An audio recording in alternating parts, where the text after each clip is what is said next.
ਮੈਂ ਸ਼ੁਰੂ ਤੋਂ ਡਿਸੀਜਨ ਮੇਕਰ ਰਿਹਾ। ਮੈਂ ਕਦੀ ਵਿਚਾਲੇ ਨਹੀਂ ਖਲੋਤਾ ਜੀ। ਡਿਸੀਜਨ ਮੇਕਰ ਦਾ ਲਫ਼ਜ਼ ਮੈਂ ਛੋਟੇ ਹੁੰਦਿਆਂ ਆਪਣੇ ਫਾਦਰ ਤੋਂ ਸਿੱਖਿਆ ਸੀ। ਕਿਆ ਬਾਤ। ਉਹਨੇ ਮੈਨੂੰ ਤਾਰ ਦਿੱਤਾ। ਜਿਵੇਂ ਬੜਾ ਅੱਜ ਸ਼ਬਦ ਚੱਲ ਰਿਹਾ ਹੈ ਕਿ ਹਿੰਦੁਸਤਾਨ ਦੇ ਵਿੱਚ ਤਾਂ ਨਾਲੀਆਂ ਗਲੀਆਂ ਹੀ ਨਹੀਂ ਅਜੇ ਤੱਕ ਬਣੀਆਂ। ਹਾਂਜੀ। ਇੱਕ ਬਣਾਉਂਦਾ ਇੱਕ ਢਾਉਂਦਾ, ਪਰ ਉਹ ਸਾਡੀ ਅਫਸਰਸ਼ਾਹੀ ਦੇ ਵੱਸ ਆ। ਦਾ ਇੱਕ ਨੌਜਵਾਨ ਤੇ 2020 ਦਾ ਇੱਕ ਨੌਜਵਾਨ। ਮੈਂ ਹੁਣ ਜਿਹੜਾ ਹੁਣ ਦਾ ਯੂਥ ਹੈ ਹਾਂਜੀ, ਉਹਨੂੰ ਬਹੁਤ ਮਹਾਨ ਗਿਣਦਾ। ਪਹਿਲੀ ਗੱਲ ਤਾਂ ਪਰਮਾਤਮਾ ਨੇ ਉਹਨੂੰ ਓਨੈਸਟੀ ਦੇ ਦਿੱਤੀ ਹੈ। ਕਦੀ ਤੁਸੀਂ ਦੇਖ ਲਓ,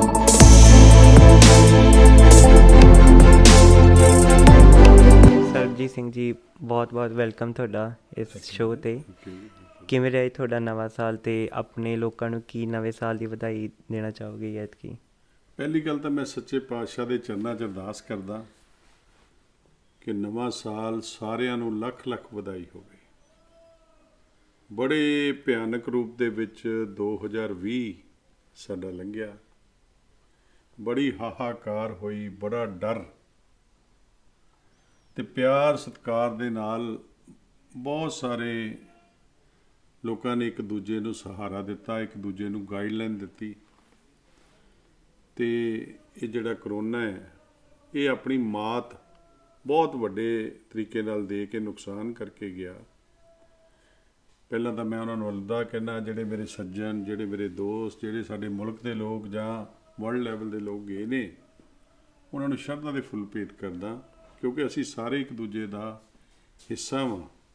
ਜੇ ਕੋਈ ਬਿਮਾਰੀ ਆਉਂਦੀ ਏ ਤੇ ਉਹਨੂੰ ਝੇਲਣਾ, ਉਹਦਾ ਸੇਵਾ ਕਰਨਾ ਸਾਡਾ ਧਰਮ ਆ।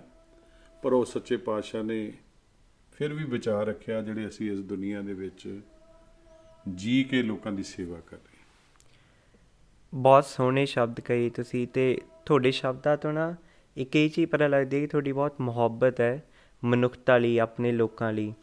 ਇਹ ਮੁਹੱਬਤ ਇਨਸਾਨੀਅਤ ਲਈ ਕਿਵੇਂ ਸ਼ੁਰੂ ਹੋਈ ਤੁਹਾਡੇ ਬਚਪਨ ਤੋਂ ਹੀ ਐਵੇਂ ਇਹ ਵੈਲਿਊ ਸੀ ਤੁਹਾਡੇ 'ਚ ਕਿ ਕਿਵੇਂ ਹੋਈ? ਮੈਂ ਆਪਣੀ ਲਾਈਫ ਦੇ ਵਿੱਚ ਸ਼ੁਰੂ ਤੋਂ ਆਪਣੇ ਆਪ ਨੂੰ ਸਟਰੋਂਗ ਰੱਖਿਆ। ਸਕੂਲ ਟਾਈਮ ਤੋਂ ਅਨੁਭਵ ਹੋਇਆ, ਲਗਾਤਾਰ ਪੜ੍ਹਾਈ ਦੇ ਵਿੱਚ ਅਨੁਭਵ ਰੱਖਿਆ, ਦੋਸਤੀ ਦੇ ਵਿੱਚ ਅਨੁਭਵ ਰੱਖਿਆ, ਪਿਆਰ ਮੁਹੱਬਤ ਦੇ ਵਿੱਚ ਅਨੁਭਵ ਰੱਖਿਆ। ਪਰ ਜਿੱਥੇ ਲੋੜ ਪਈ ਸਖਤੀ ਕਰਨ ਦੀ ਉੱਥੇ ਜ਼ਰੂਰ ਕੀਤੀ। ਜੇ ਕਿਸੇ ਨੇ ਬੇਅਸੂਲੀ ਕੀਤੀ ਏ ਜੀ, ਤੇ ਉਹਦੀ ਬੇਅਸੂਲੀ ਦੇ ਖਿਲਾਫ ਜਾਣਾ, ਤੇ ਜੇ ਕਿਸੇ ਨੇ ਚੰਗਾ ਕੰਮ ਕੀਤਾ ਉਹਦੇ ਨਾਲ ਖਲੋਣਾ। ਮੈਨੂੰ ਇਸ ਗੱਲ ਨਾਲ ਮੁਹੱਬਤ ਸੀ। ਇਹ ਸਾਰੀ ਚੀਜ਼ ਤੋਂ ਹੀ ਪੋਲੀਟੀਕਲ ਲਾਈਨ ਸ਼ੁਰੂ ਹੁੰਦੀ ਹੈ ਤੇ ਕਾਮਯਾਬੀ ਬਿਜ਼ਨਸ ਦੀ ਹੁੰਦੀ ਹੈ। ਜੀ। ਮੈਂ ਸ਼ੁਰੂ ਤੋਂ ਡਿਸੀਜਨ ਮੇਕਰ ਰਿਹਾ। ਮੈਂ ਕਦੀ ਵਿਚਾਲੇ ਨਹੀਂ ਖਲੋਤਾ। ਜੀ। ਡਿਸੀਜਨ ਮੇਕਰ ਦਾ ਲਫ਼ਜ਼ ਮੈਂ ਛੋਟੇ ਹੁੰਦਿਆਂ ਆਪਣੇ ਫਾਦਰ ਤੋਂ ਸਿੱਖਿਆ ਸੀ। ਕਿਆ ਬਾਤ। ਉਹਨੇ ਮੈਨੂੰ ਤਾਰ ਦਿੱਤਾ। ਠੀਕ ਹੈ। ਤੁਸੀਂ ਇਹਦਾ ਬਹੁਤ ਲੋਕ ਤੁਹਾਡੇ ਪੁੱਛਦੇ ਹੋਣਗੇ ਵੀ ਹਾਂਜੀ ਤੁਸੀਂ ਕੀ ਕਰਦੇ ਹੋ ਯਾਰ। ਇਹਦਾ ਚਲੋ ਪਤਾ ਹੀ ਹੈ ਸਾਰਿਆਂ ਨੂੰ ਵੀ ਤੁਸੀਂ ਬਹੁਤ ਮਨੁੱਖਤਾ ਦੀ ਸੇਵਾ ਕੀਤੀ ਹੈ। ਕੋਵਿਡ 'ਚ ਵੀ ਤੁਸੀਂ ਬਹੁਤ ਵੱਧ ਚੜ੍ਹ ਕੇ ਸੇਵਾ ਕੀਤੀ ਹੈ। ਪਰ ਲੋਕਾਂ ਨੂੰ ਸ਼ਾਇਦ ਇਹ ਨਹੀਂ ਪਤਾ ਹੋਊਗਾ ਵੀ ਤੁਸੀਂ ਆਪਦੀ ਸੇਵਾ ਕਿਵੇਂ ਕਰਦੇ ਹੋ, ਆਪਦੇ ਪਰਸਨਲ ਟਾਈਮ, ਤੁਹਾਡੀ ਹੌਬੀਜ਼ ਕੀ ਹੈ? ਮੇਰੀ ਹੌਬੀ ਹੈ ਜੀ, ਜੇ ਮੈਂ ਬਿਜ਼ਨਸਮੈਨ ਸੀ ਜੀ ਤੇ ਮੇਰੀ ਬਿਜ਼ਨਸ ਨਾਲ ਹੌਬੀ ਸੀ। ਮੈਂ ਮਜ਼ਦੂਰ ਨਾਲ ਜੁੜਿਆ ਸੀ, ਮੈਂ ਇੰਡਸਟਰੀ ਨਾਲ ਜੁੜਿਆ ਸੀ, ਮੈਂ ਹੋਟਲਾਂ ਨਾਲ ਜੁੜਿਆ ਸੀ ਜੀ। ਸਾਡੀ ਮੱਕੜ ਮੋਟਰ ਲਾਈਨ ਨਾਲ ਜੁੜਿਆ ਸੀ। ਮੇਰੀ ਮੁਹੱਬਤ ਸੀ ਆਪਣੇ ਕੰਮ ਨਾਲ ਤੇ ਮੇਰੇ ਆਪਣੇ ਸਹਾਇਕ ਨਾਲ।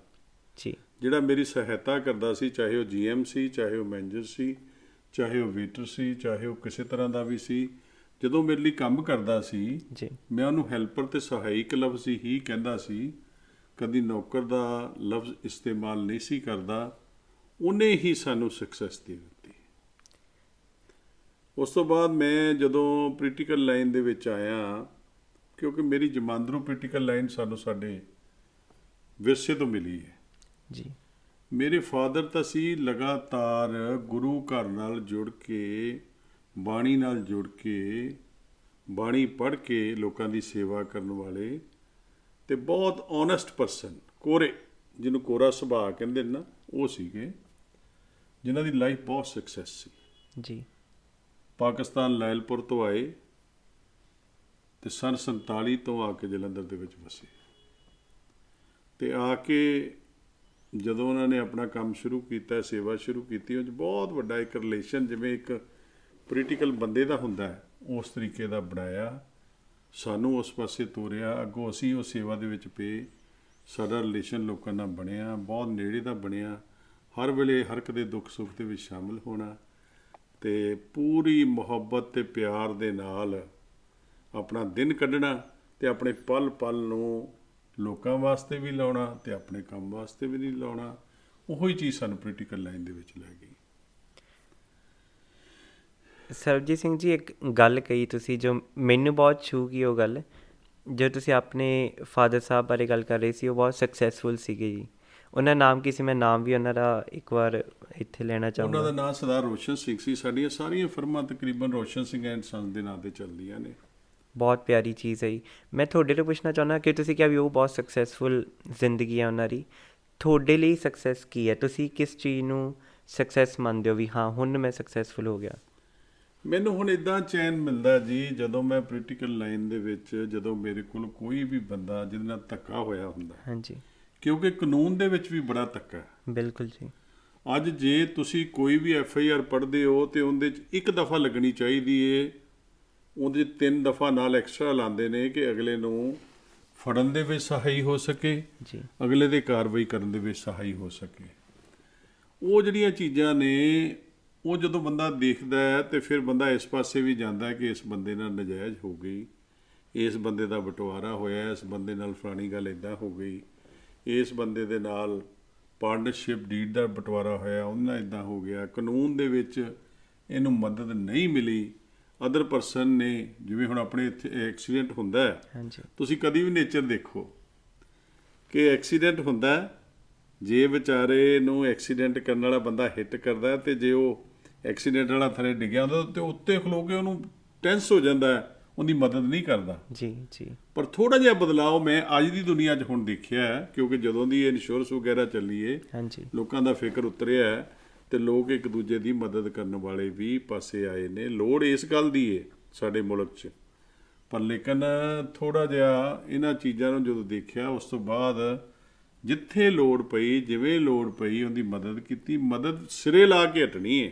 ਹਾਂਜੀ, ਇੱਦਾਂ ਨਹੀਂ ਕਰਨੀ ਦੇਖ ਲਓ ਜੀ, ਦੇਖ ਲੈਣਾ ਜੀ, ਹੋ ਸਕਦਾ ਹੈ ਜੀ, ਪਰ ਸਾਡੇ ਕਾਨੂੰਨ 'ਚ ਹੈ ਨਹੀਂ ਜੀ। ਕਾਨੂੰਨਾਂ ਦਾ ਸਿਫਾਰਿਸ਼ ਹੀ ਨਹੀਂ ਕਰ ਸਕਦੇ, ਪਰ ਲੇਕਿਨ ਸਾਨੂੰ ਸਿਫਾਰਿਸ਼ ਕਰਨੀ ਪੈਂਦੀ ਹੈ। ਅਸੀਂ ਕਰਦੇ ਹਾਂ, ਅਸੀਂ ਖਲੋਨੇ ਹਾਂ, ਅਸੀਂ ਗਰੀਬ ਮਗਰ ਵੀ ਖਲੋਨੇ ਹਾਂ, ਅਮੀਰ ਮਗਰ ਵੀ ਖਲੋਨੇ ਹਾਂ, ਤਕੜੇ ਮਗਰ ਵੀ ਖਲੋਨੇ ਹਾਂ। ਜਿਹੜਾ ਗੁਨਾਹ ਕਰ ਲੈਂਦਾ, ਉਹਨੂੰ ਗੁਨਾਹ ਦੇ ਵਿੱਚ ਜਦੋਂ 5 ਚੀਜ਼ਾਂ ਫਸਾਇਆ ਜਾਂਦਾ, ਉਹਨੂੰ ਕਹਿੰਦੇ ਨਹੀਂ ਜੀ ਇਹਨੇ ਇੰਨਾ ਗੁਨਾਹ ਕੀਤਾ, ਇੰਨਾ ਰੱਖੋ। ਉਹ ਸਕੂਨ ਉਦੋਂ ਮਿਲਦਾ ਹੈ ਜਦੋਂ ਅਸੀਂ ਉਹਦੇ ਮਨ ਨੂੰ ਉਹਦਾ ਰਿਲੀਫ ਦਵਾ ਦਿੰਦੇ ਹਾਂ। ਇੱਕ ਚੀਜ਼ 'ਚ ਮੈਂ ਬੜੀ ਰਿਲੇਟ ਕੀਤੀ। ਤੁਸੀਂ ਕਿਹਾ ਕੁਝ ਲੋਕ ਹੁੰਦੇ ਜੋ ਦੇਖਦੇ ਆ ਬਸ ਵੀ ਹਾਂ ਹਾਂ ਉਹਦੇ ਨਾਲ ਬਹੁਤ ਬੁਰਾ ਹੋਇਆ, ਉਹਦੇ ਨਾਲ ਇਹ ਨਹੀਂ ਹੋਣਾ ਚਾਹੀਦਾ ਸੀ। ਤੁਸੀਂ ਇੱਕ ਇਨਸਾਨ ਹੋ ਜੋ ਕਰਦਾ ਹੈ, ਠੀਕ ਹੈ, ਕੁਝ ਹੋ ਰਿਹਾ, ਤੁਸੀਂ ਫਰੰਟ 'ਤੇ ਜਾ ਕੇ ਲੜਦੇ ਹੋ, ਠੀਕ ਹੈ, ਸਪੋਰਟ ਕਰਦੇ ਹੋ, ਪਿੱਛੇ ਵੀ ਖੜਦੇ ਹੋ, ਕੁਝ ਵੀ ਹੋਵੇ, ਤੁਸੀਂ ਇੱਕ ਇਨਸਾਨ ਹੋ ਜੋ ਕਰਦੇ ਹੈ। ਅਤੇ ਤੁਸੀਂ ਹੁਣ ਸਰਬਜੀਤ ਸਿੰਘ ਜੀ ਐਸੇ ਪੱਧਰ 'ਤੇ ਪਹੁੰਚ ਚੁੱਕੇ ਹੋ ਜਿੱਥੇ ਤੁਸੀਂ ਬਹੁਤ ਵੱਡੇ ਲੈਵਲ 'ਤੇ ਮਨੁੱਖਤਾ ਦੀ ਸੇਵਾ ਕਰ ਰਹੇ ਹੋ, ਕਰਦੇ ਰਹੇ ਹੋ। ਪਰ ਬਹੁਤ ਵਾਰੀ ਨਾ ਇਸ ਪੱਧਰ 'ਤੇ ਪਹੁੰਚ ਕੇ ਲੋਕ ਤੁਹਾਡੀ ਸਟਰਗਲ ਨਹੀਂ ਦੇਖ ਪਾਉਂਦੇ। ਉਹਨਾਂ ਨੂੰ ਪਤਾ ਨਹੀਂ ਹੁੰਦਾ ਵੀ ਇਹ ਇਨਸਾਨ ਜੋ ਇੰਨੇ ਕਿਸੇ ਮੁਕਾਮ 'ਤੇ ਪਹੁੰਚਿਆ। ਮੈਂ ਨਾ ਖੁਸ਼ਨਸੀਬੀ ਮੰਨਦਾ ਜਿਹੜੇ ਲੋਕਾਂ ਦੀ ਸੇਵਾ ਕਰ ਸਕਦੇ, ਜਿਨ੍ਹਾਂ ਕੋਲ ਇੰਨਾ ਟਾਈਮ, ਇੰਨਾ ਰੀਸੋਰਸਿਸ ਹੁੰਦੇ ਆ ਲੋਕਾਂ ਦੀ ਸੇਵਾ ਕਰ ਪਾਉਣ। ਅਤੇ ਉਹ ਤੁਹਾਡੇ ਕੋਲ ਮੈਂ ਦੇਖਦਾ ਤੁਸੀਂ ਆਪਦੇ ਸਾਰੇ ਰੀਸੋਰਸਿਸ ਲੋਕ ਸੇਵਾ 'ਤੇ ਲਾ ਰੱਖੇ ਹੈ। ਅਤੇ ਉਹ ਤੁਹਾਡੇ ਸਟਰਗਲਸ ਕੀ ਰਹੇ ਜੋ ਸ਼ਾਇਦ ਲੋਕਾਂ ਨੂੰ ਨਾ ਪਤਾ ਹੋਵੇ, ਕਿਉਂਕਿ ਉਹਨਾਂ ਨੇ ਤਾਂ ਐਂ ਦੇਖਣਾ ਕਿ ਹਾਂਜੀ ਇਹ ਇੱਕ ਇਨਸਾਨ ਇੱਕ ਮੁਕਾਮ 'ਤੇ ਪਹੁੰਚ ਚੁੱਕਿਆ। ਬਟ ਉਹ ਤੁਹਾਡੇ ਉਹ ਉਤਾਰ ਚੜਾਅ ਵਾਲੀ ਸਫ਼ਰ ਕਿਵੇਂ ਰਿਹਾ ਤੁਹਾਡਾ? ਮੇਰਾ ਉਤਾਰ ਚੜਾਅ ਦਾ ਸਫ਼ਰ ਇੱਦਾਂ ਜੀ, ਜਿਵੇਂ ਮੈਨੂੰ ਪਹਿਲੀ ਕੌਂਸਚੁਐਂਸੀ ਜਿਹੜੀ ਆਦਮਪੁਰ ਮਿਲੀ, ਹਾਂਜੀ, ਮੈਂ ਉੱਥੇ ਨਵੇਂ ਸਿਰਿਓਂ ਆਪਣਾ ਰਿਲੇਸ਼ਨ ਬਣਾਇਆ ਅਤੇ ਉੱਥੋਂ ਇਲੈਕਸ਼ਨ ਜਿੱਤਿਆ ਜੀ, MLA ਬਣਿਆ। MLA ਬਣ ਕੇ ਮੈਂ ਨਾਲੀ ਗਲੀ, ਜਿਵੇਂ ਬੜਾ ਅੱਜ ਸ਼ਬਦ ਚੱਲ ਰਿਹਾ ਹੈ ਕਿ ਹਿੰਦੁਸਤਾਨ ਦੇ ਵਿੱਚ ਤਾਂ ਨਾਲੀਆਂ ਗਲੀਆਂ ਹੀ ਨਹੀਂ ਅਜੇ ਤੱਕ ਬਣੀਆਂ। ਹਾਂਜੀ, ਇੱਕ ਬਣਾਉਂਦਾ, ਇੱਕ ਢਾਉਂਦਾ, 100%। ਪਰ ਉਹ ਸਾਡੀ ਅਫਸਰਸ਼ਾਹੀ ਦੇ ਵੱਸ ਆ। ਮੈਂ ਵੇਖਿਆ ਹੈ ਕਿ MLA ਦੇ ਵੱਸ ਬਹੁਤ ਘੱਟ ਆ। MLA ਨੇ ਅਫਸਰ ਨੂੰ ਕਹਿਣਾ ਹੈ, ਭਾਵੇਂ ਉਹ ਡਿਸਟ੍ਰਿਕਟ ਲੈਵਲ ਦਾ ਹੋਵੇ, ਭਾਵੇਂ ਉਹ ਤਹਿਸੀਲ ਲੈਵਲ ਦਾ ਹੋਵੇ, ਭਾਵੇਂ ਉਹ ਸਟੇਟ ਲੈਵਲ ਦਾ ਹੋਵੇ, ਸਾਰੀਆਂ ਪਾਵਰਾਂ ਜਿਹੜੀਆਂ ਨੇ ਡੈਲੀਗੇਟ ਅਫਸਰ ਨੂੰ ਹੋਈਆਂ ਨੇ। ਅਫਸਰ ਕੋਲੋਂ ਕੰਮ ਕਰਵਾ ਕੇ ਦੇਣਾ, ਪਹਿਲੀ ਗੱਲ ਤਾਂ ਜਿਹੜੀ ਡਿਵੈਲਪਮੈਂਟ ਹੈ ਨਾ ਜੀ, ਲੋਕ ਉਹਨੂੰ ਵੇਖ ਕੇ ਬੜਾ ਖੁਸ਼ ਹੁੰਦੇ ਨੇ। ਪਰ ਜਦੋਂ ਦਾ ਇਹ ਸੋਸ਼ਲ ਮੀਡੀਆ ਆਇਆ ਹੈ ਜਾਂ ਕੇਜਰੀਵਾਲ ਆਇਆ, ਇਹਨਾਂ ਨੇ ਇੱਕ ਚੀਜ਼ ਬਦਲ ਹੀ ਦਿੱਤੀ ਹੈ। ਇਹਨਾਂ ਨੇ ਇਹ ਬਦਲ ਦਿੱਤੀ ਹੈ ਕਿ ਅਸੀਂ ਜਿਵੇਂ ਪਿਛਲੀ ਇਲੈਕਸ਼ਨ ਸੀ, ਅਸੀਂ ਕਹੀਏ ਜੀ ਅਸੀਂ ਤਾਂ ਸੜਕਾਂ ਬਣਾਤੀਆਂ ਕੰਕਰੀਟ ਦੀਆਂ, ਅਸੀਂ ਤਾਂ ਫਲਾਣੀ ਗੱਲ ਕਰਤੀ ਜੀ, ਅਸੀਂ ਸਟੇਡੀਅਮ ਬਣਾਤੇ, ਅਸੀਂ ਕਬੱਡੀ ਨੂੰ ਐਂ ਕੀਤਾ, ਅਸੀਂ ਆਪਣਾ ਗਿਣਦੇ ਰਹੇ ਮਾਹੌਲ, 40-50 ਗੱਲਾਂ ਅਸੀਂ ਇੱਕ ਸਟੇਜ 'ਤੇ ਕਹਿਣੀਆਂ। ਤੇ ਇਹਨਾਂ ਨੇ ਸਾਡੇ ਉਲਟ ਕੁਝ ਹੋਰ ਹੀ ਕਹਿ ਦੇਣਾ, ਸਾਡੀ ਪਾਰਟੀ ਦੇ ਉਲਟ। ਬਹੁਤ ਸਾਰਾ ਨੌਜਵਾਨ ਤਾਂ ਜਾਂਦਾ ਹੀ ਨਹੀਂ ਕਿਸੇ ਮੀਟਿੰਗ 'ਤੇ ਜਾਂ ਕਿਸੇ ਰੈਲੀ 'ਤੇ। ਤੇ ਜਦੋਂ ਉਹ ਜਾਂਦਾ ਨਹੀਂ ਹੈਗਾ ਤੇ ਬੜਾ ਪ੍ਰੋਬਲਮ ਕ੍ਰੀਏਟ ਹੋ ਜਾਂਦੀ ਹੈ। ਅੱਜ ਕੱਲ੍ਹ ਨੌਜਵਾਨਾਂ ਦੇ ਹੱਥ ਵਸ ਆ ਸਭ ਕੁਝ। ਹਾਂਜੀ, ਆ ਦੇਖੋ, ਕੋਈ ਮੂਵਮੈਂਟ ਹੋਵੇ ਉਹ ਨੌਜਵਾਨਾਂ ਦੇ ਸਿਰ ਤੇ ਚੱਲਦੀ ਹੈ। ਸ਼ਹੀਦ ਆਜ਼ਮ ਭਗਤ ਸਿੰਘ ਨੂੰ ਜੇ ਯਾਦ ਕਰੀਏ, ਹਾਂਜੀ, ਜੇ ਸ਼ਹੀਦ ਆਜ਼ਮ ਊਧਮ ਸਿੰਘ ਜੀ ਨੂੰ ਯਾਦ ਕਰੀਏ, ਸਾਰਿਆਂ ਨੂੰ ਜੇ ਯਾਦ ਕਰੀਏ, ਤੇ ਨੌਜਵਾਨੀ 'ਚ ਉਹਨਾਂ ਨੇ ਹੀ ਸਾਰਾ ਕੁਝ ਆਪਣੇ ਸਿਰ ਤੇ ਚੁੱਕਿਆ। ਪਰ ਲੇਕਿਨ ਜੇ ਉਹ ਸਖਤੀ ਵਾਲੇ ਪਾਸੇ ਨੂੰ ਥੋੜ੍ਹੇ ਜਿਹੇ ਆਏ, ਉਹ ਦੁਨੀਆ ਨੂੰ ਸੁਨੇਹਾ ਮਿਲਿਆ, ਪਰ ਲੇਕਿਨ ਮੌਕੇ ਦੀ ਮੌਕੇ ਉਹਨਾਂ ਨੂੰ ਫਾਂਸੀਆਂ 'ਤੇ ਚੜ੍ਹਨਾ ਪਿਆ, ਸ਼ਹੀਦੀ ਪਾਣੀ ਪਈ, ਪਰ ਲੇਕਿਨ ਕੁਰਬਾਨੀ ਕਰਕੇ ਉਹਨਾਂ ਨੇ ਦੇਸ਼ ਨੂੰ ਆਜ਼ਾਦ ਕਰਾ ਦਿੱਤਾ। ਅੱਜ ਵੀ ਉਹੀ ਨੌਜਵਾਨ ਆ, ਨੌਜਵਾਨ ਦੇ ਮਨ 'ਚ ਉਹ ਰੂਹ ਹੈ, ਅੱਜ ਵੀ ਉਹੀ ਜਜ਼ਬਾ ਹੈ। ਪਰ ਲੇਕਿਨ ਮੈਂ ਇਹ ਦੇਖਦਾ ਕਿ ਇਹ ਜਜ਼ਬਾ ਤਾਂ ਸਟਰੋਂਗ ਆ ਜੇ ਅਸੀਂ ਓਨੈਸਟ ਹੋ ਕੇ ਉਹਨਾਂ ਦੇ ਨਾਲ ਚੱਲੀਏ, ਅਸੀਂ ਉਹਨਾਂ ਨੂੰ ਪ੍ਰੋਟੈਕਸ਼ਨ ਦਈਏ, ਅਸੀਂ ਵਧੀਆ ਤਰੀਕੇ ਨਾਲ ਕੰਮ ਕਰਕੇ ਦਿਖਾਈਏ। ਅੱਜ ਨੌਜਵਾਨ ਦੇ ਮਨ 'ਤੇ ਇੱਕ ਪ੍ਰਭਾਵ ਆ ਫਿਲਮ ਦੇਖੀ ਦੀ ਹੈ ਨਾ ਜੀ, ਕੋਈ ਫਿਲਮ ਦੇਖ ਲਿਓ, ਹਾਂਜੀ, ਕਿਸੇ ਪੋਲੀਟੀਕਲ ਨੂੰ ਕੋਈ ਸੇ ਨਹੀਂ ਦਿੱਤੀ ਜਾਂਦੀ, ਕਿਸੇ ਪੋਲੀਟੀਕਲ ਦੀ ਗਲਤ ਸਟੋਰੀ ਬਣਾਈ ਜਾਂਦੀ ਹੈ। ਬਿਲਕੁਲ ਜੀ। ਤੇ ਜਦੋਂ ਕਿਤੇ ਕੋਈ ਬਦਨਾਮੀ ਵਾਲਾ ਸੀਨ ਆਉਂਦਾ, ਲੋਕ ਤਾੜੀਆਂ ਮਾਰਦੇ ਨੇ। ਇਹਦਾ ਮਤਲਬ ਉਹਨਾਂ ਨੂੰ ਕੋਈ ਗੱਲ ਚੁੱਭੀ ਹੋਈ ਹੈ ਪੋਲੀਟੀਕਲ ਬੰਦੇ ਦੀ, ਕਿਉਂਕਿ ਸਾਰੀ ਚੀਜ਼ ਪੋਲੀਟੀਕਲ ਬੰਦੇ ਦੇ ਉੱਤੇ ਆ ਜਾਂਦੀ ਹੈ। ਤੇ ਸਾਡੇ ਪੋਲੀਟੀਕਲ 'ਚ ਵੀ ਰਿਵਾਜ ਆ, ਜੇ ਮੈਂ ਕਾਂਗਰਸ 'ਚ ਆ ਮੈਂ ਅਕਾਲੀ ਨੂੰ ਭੰਡਣਾ, ਜੇ ਅਕਾਲੀ ਹੈ ਤੇ ਉਹਨੇ ਆਮ ਪਾਰਟੀ ਨੂੰ ਭੰਡਣਾ।